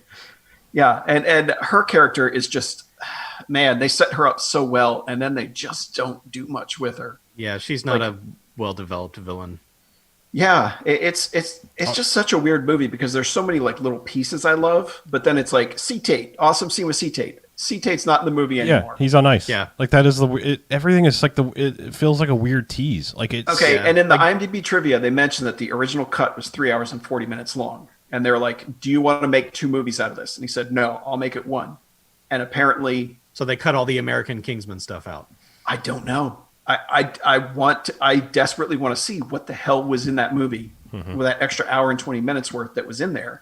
That isn't, because it's like, man, let's find out, because it just feels like, because man, Lancelot got it so wrong in that series. Like basically got to go up in a balloon, shoot a missile, and then die. Sorry if we're spoiling Golden Circle, but it's kind of like, it's like the first fucking 10 minutes. Yeah. Mm-hmm. Yeah, and then like the whole thing with Colin Firth in that one is just, it's played. It sucks that they gave away like him being on the poster and everything. Right. Yep. Because it's like it's a good reveal when he shows up, but B, it's like they waste him throughout the movie. They're just like, he's like not good. Yeah. Like you're like, man, give me this badass, and it's like, nope, I'm just gonna keep fucking up. Yeah, the only thing that does good, I mean, but besides the end, which I mean, the whole finale is like the church scene on crack. But I'm saying, like, as far as like length that it goes on, it's just forever, not as good. It goes on nonstop. But I mean, like, his redo of the bar scene where he fucks it all up is, I mean, that's, I think, the best scene with him just being him. Like, I mean, like as an actor, I feel like everything else, it was like they gave him a weird direction of like be stony and don't, I don't know. It's just the whole thing comes across as like a silent version of that. Like, I'm not going to tell people very important information, right? And it's like was like his acting direction of like, you have important information that if you just said it would probably make all of this a lot easier, but you're just going to stand there and stare at him with one eye. So, my thing with the movie, the thing that taints that movie for me, I still like it. It's just very much a lesser movie than the first one. Is just the whole conclusion with Mark Strong. Yeah, like it's not time for that. Yeah, and it comes out like I said, it feels like the 4th or 5th movie in the series where they're like, well, it's like it's time to say goodbye to Mark Strong. Yeah, it's like, but wait, no, he's just coming into where the movie series needs him to be going forward, and it's just like, nope, time to make the ultimate sacrifice. And you're like, no, and I like the scene how he goes out. I think that's incredibly moving in a very strange way. Yeah. But it's just like I kind of felt the way when I was watching X-Men: The Last Stand. Like, why are we wrapping this? Who it up? asked for this? Mm-hmm. Like, stop it. Like the last movie was actually your first real X-Men movie, because the first one is just getting the band together, and they are a band for about 5 minutes at the end of it, where they make spandex jokes and fucking say dumb things about toads and storms, and then it's fucking over. And then the second movie is like, hey, they're actually fucking X-Men and they're gonna do shit. It's like, At least we got one of those. Yeah. Like Kingsman, it's like, all right, man, band's here, let's fucking do this. And they're like, nope, Kingsmen are gone. Yeah, just blow it up. Yeah, it's the really weird Halle Berry connection there too. Yeah. Yeah, Maybe it's her. I mean, I wouldn't argue. I've said that before. I generally think she's terrible, like in movies. Like, she's attractive beyond belief. Don't get me wrong. I'm saying, like, as an actress, I think she has been and always will be fairly awful as an actress. Every once in a while, they give her some kind of right direction. Like, I thought she's fine in the John Wick movies. I was like going in thinking like, oh, here she goes to muck this up. But like, they gave her the right directions in that. Yeah, but that's just such a really weird ass movie that like it just feels like we tried nothing and we're all out of ideas. Like that's how that feels. Where it's like, all right, well, let's figure something out for this one, and it doesn't make any sense to me that they hit that point in the second one, and now the third one's just like not even connected to them. It's like, nope, we're in the 1920s. Yeah, it feels like they said, okay, you can make the second one, but that's it. You're fucking done. Wrap it up. Yeah. I think the weirdest thing about the second one, I mean, there's a lot of very strange tonal things that, like, don't get me wrong, I think it's hilarious, but it's also just feels so out of left field, or I guess right field, about Bruce Greenwood and the presidency thing. Just like I think the way he's playing that character is hilarious, but it's just also like, well, that's weird and super comic booky, and like, shouldn't we get into that a little bit more? But like, yeah, I mean, like I said, like what he's doing is hilarious, and I think like, just Bruce Greenwood doing this is funny, but it's interesting that they go with him when they had Obama in the last one. Yeah. It's just one of those things where it's like, no, now we got a fake president. Well, wouldn't he have blown up with everybody else? Wasn't he in the bunker? Yeah, that's what I mean. Oh, but okay. They were presented as right. Oh, like, yeah.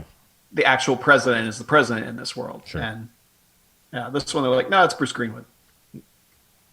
Yeah. There's a lot that's just like really weird. I mean, it's still well made and everything. And the action is still there and it's fun, but there's just something missing, and it's just it just feels like it was suddenly like rushed through, and they didn't have a script ready, and it just feels like there was a ton of behind the scenes stuff that went wrong. I mean, I hate to say it, but I think you could fix that movie by like removing, like he there's no logical reason for him to still hang out with his like chav friends. Like, I mean, like that. Yeah. I'm just saying, like that's a weird, like, once Eggsy became like all polished Kingsman, like I think it'd be fun. Like, I feel like the script would work better if it's like in moments of tense situation where he's like, oh fuck, like, and it's like that's when he breaks his James Bond character that he's built up now, not going back and hanging out with them, like, and that's a whole weird dynamic, and it also just feels cheap of like, well, we need a way to figure out who would be using the drugs.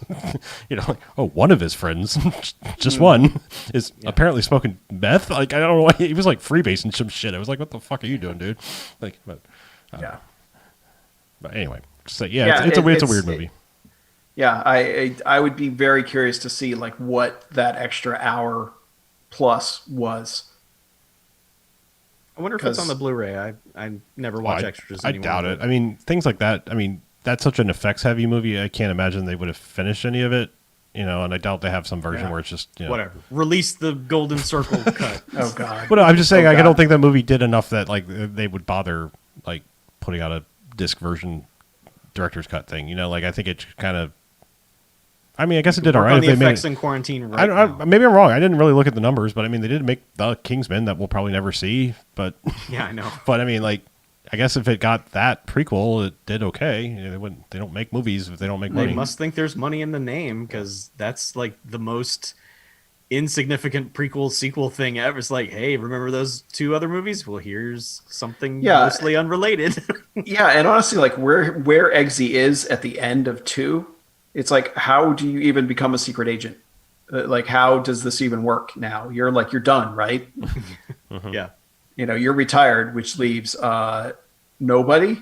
C. Tate will be the new Yeah. Kingsman walking into Yeah. the London shop at the very end. Yes, give me that movie. Yes.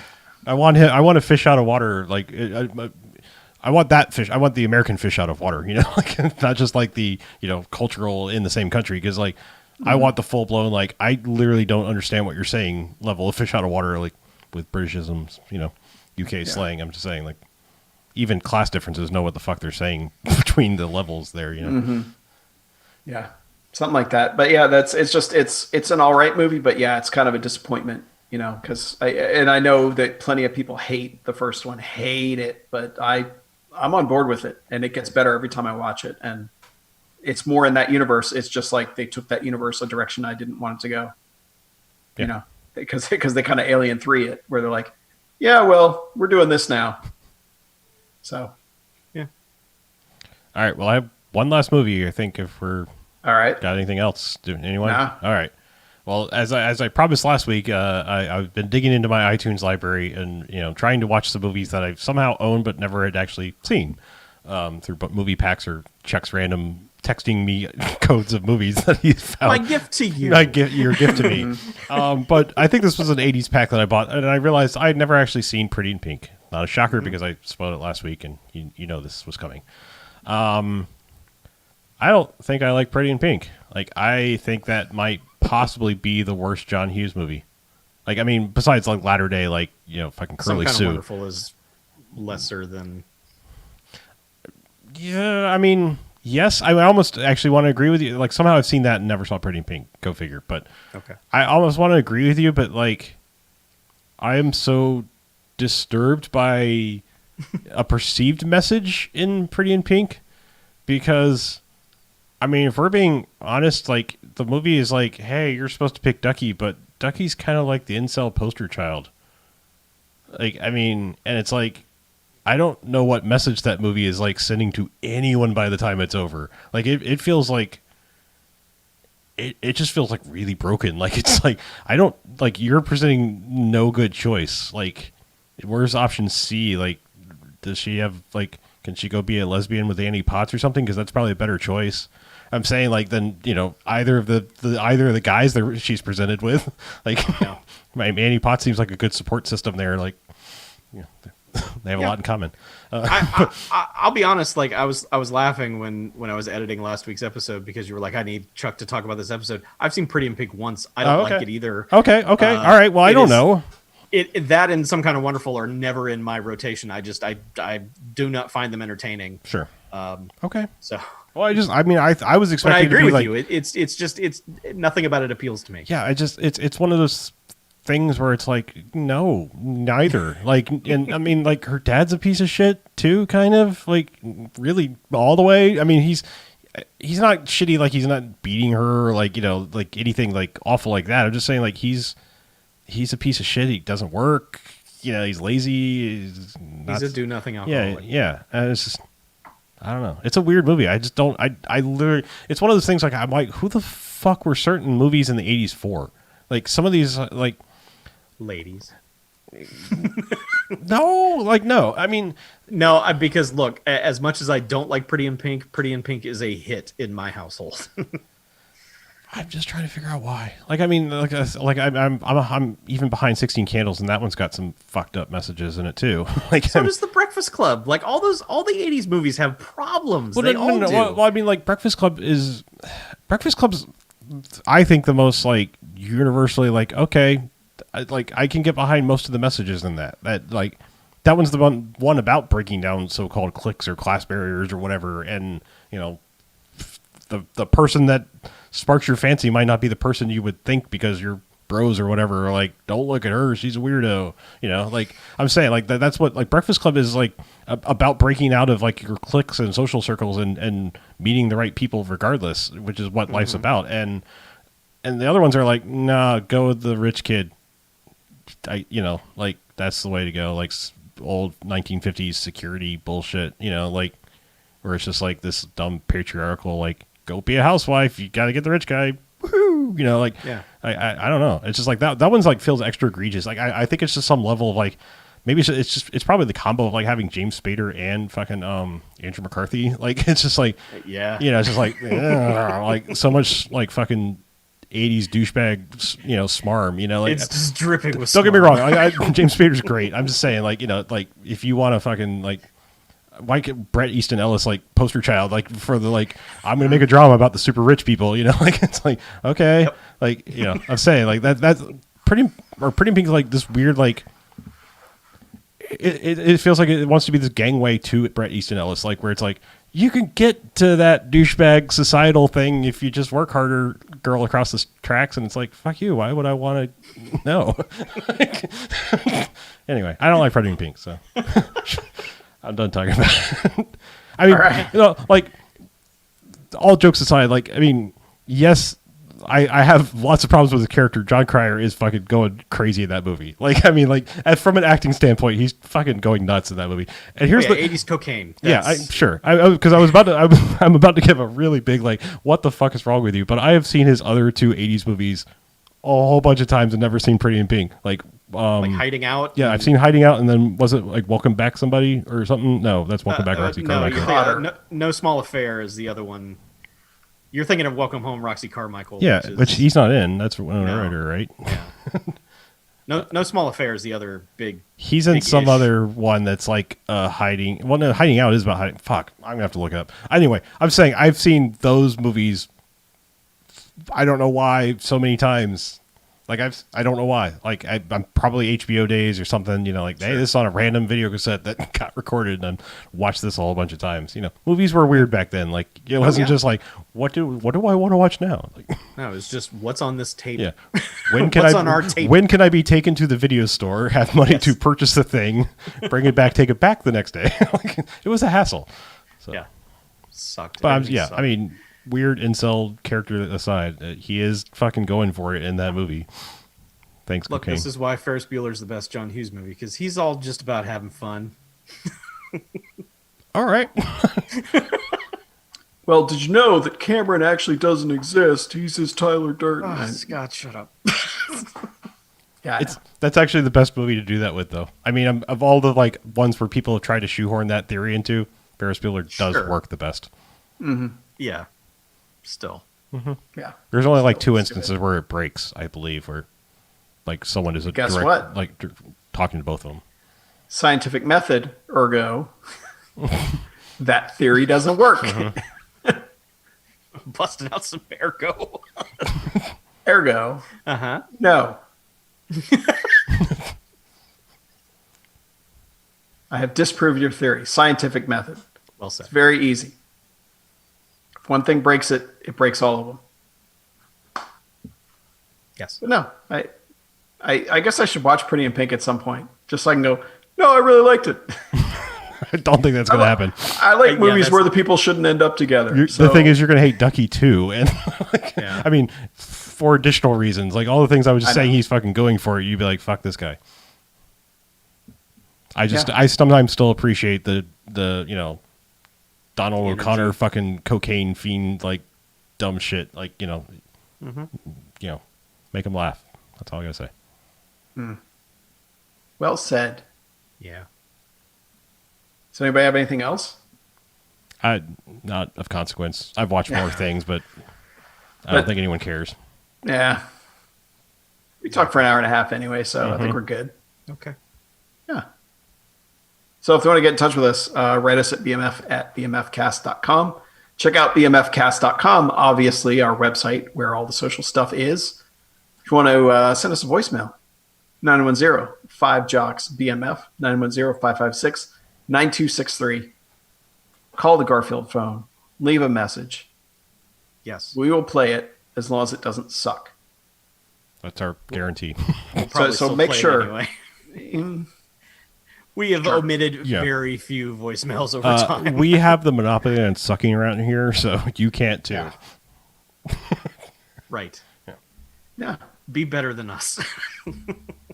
That's all we ask. Also, be on a train and have eaten at least 2 Fiber One bars.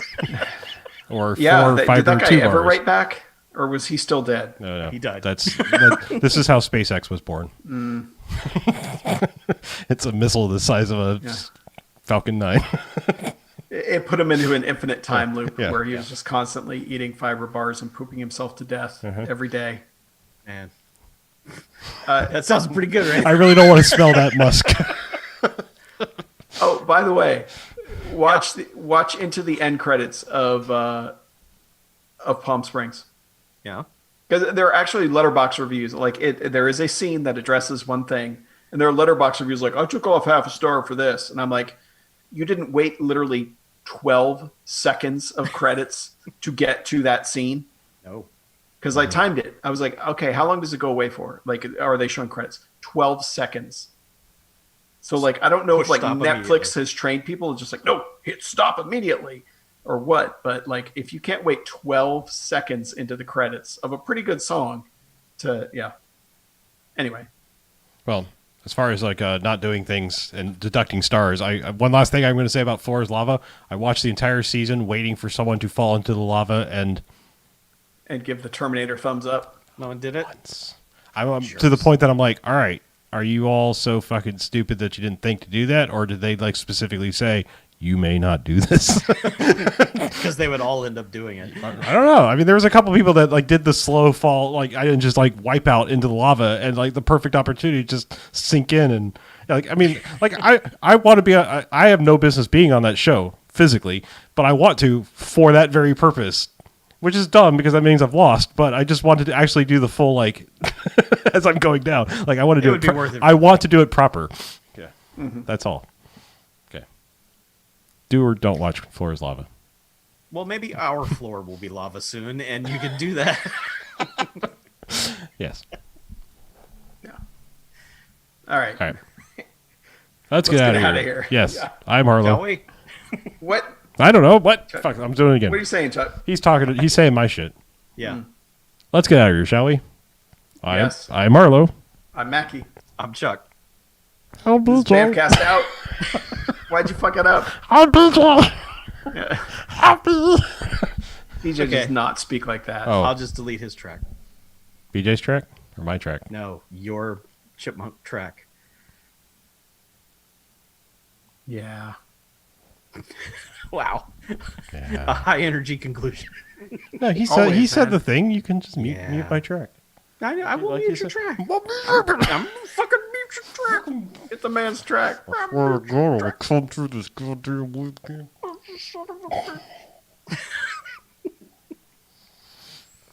Goddamn All floor right. will be lava. I'll be spitting hot fire. Yeah, this Yeah. show's so stupid. it's wonderful. Yeah, but yeah, I agree. Probably just about. I mean, up there in the worst contestants was the first family. Now that I think about it, not the first family, but the first ones they showed. Yeah. Oh, I don't The get first family family would is be definitely the terrible, worst too. contestants too. But you know, Yeah. Yeah, I'm also bummed that I will basically be going nowhere near a Halloween party this year. Because, like, Niles' outfit in Palm Springs is an easy, cheap Halloween costume. And I would never be able to do it because this shit isn't going away. Nope. go to a pool one and get that pizza float, and just really complete it. Yeah, I do want the hat. Because the J.K. Simmons hat. I'm trying to remember which one he had. He's got, like, it's like the fucking safari hat. It's Oh, when he right. first meets Yeah, him, the one he's where he goes like, "Hey, "Nice hey, hat." Yeah, I like your hat. Of course you do. I like your hat. Of course you do. Yeah, J.K. Simmons is in that movie too. Mm-hmm. I don't even think we mentioned him, but yeah, He didn't. no, He is. he's good. He's real good. Oh man, but yeah, All right, I'm gonna go. Hopefully, not die.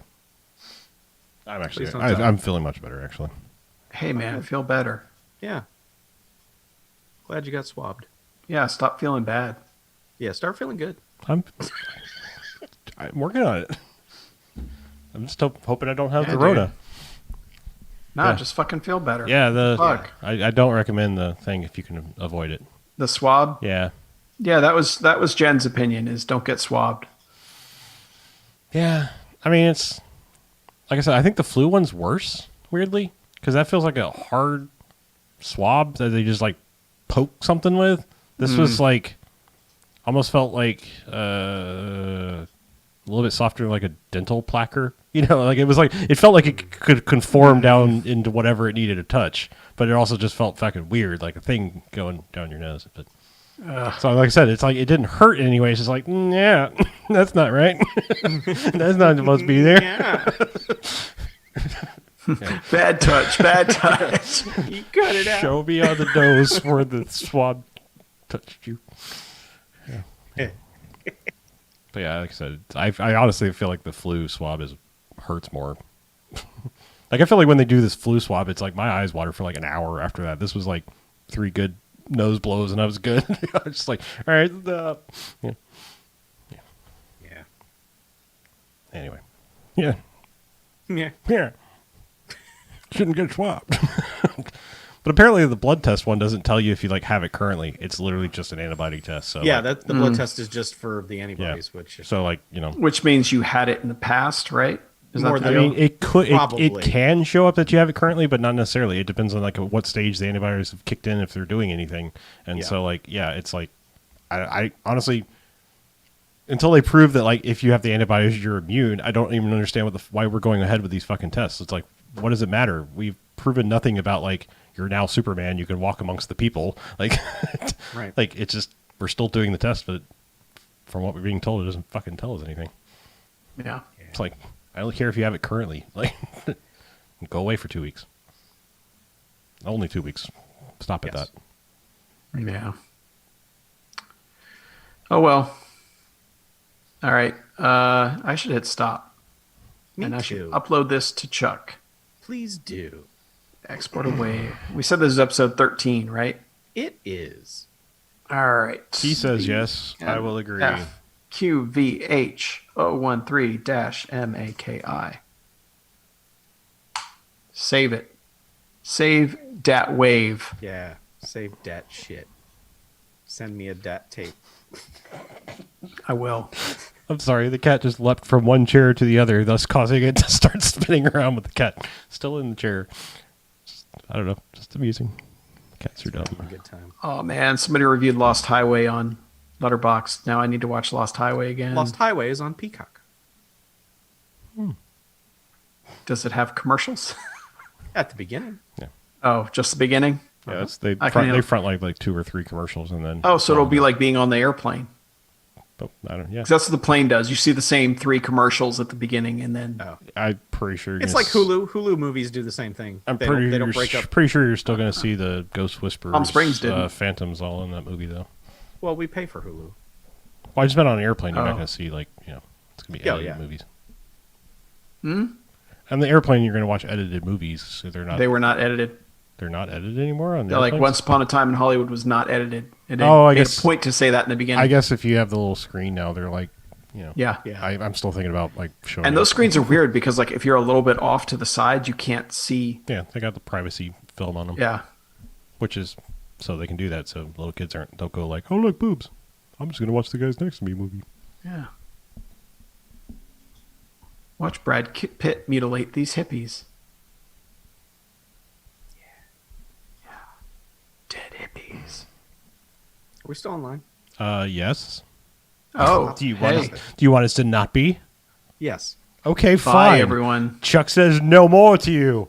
Big on Good night, I guess. and good luck.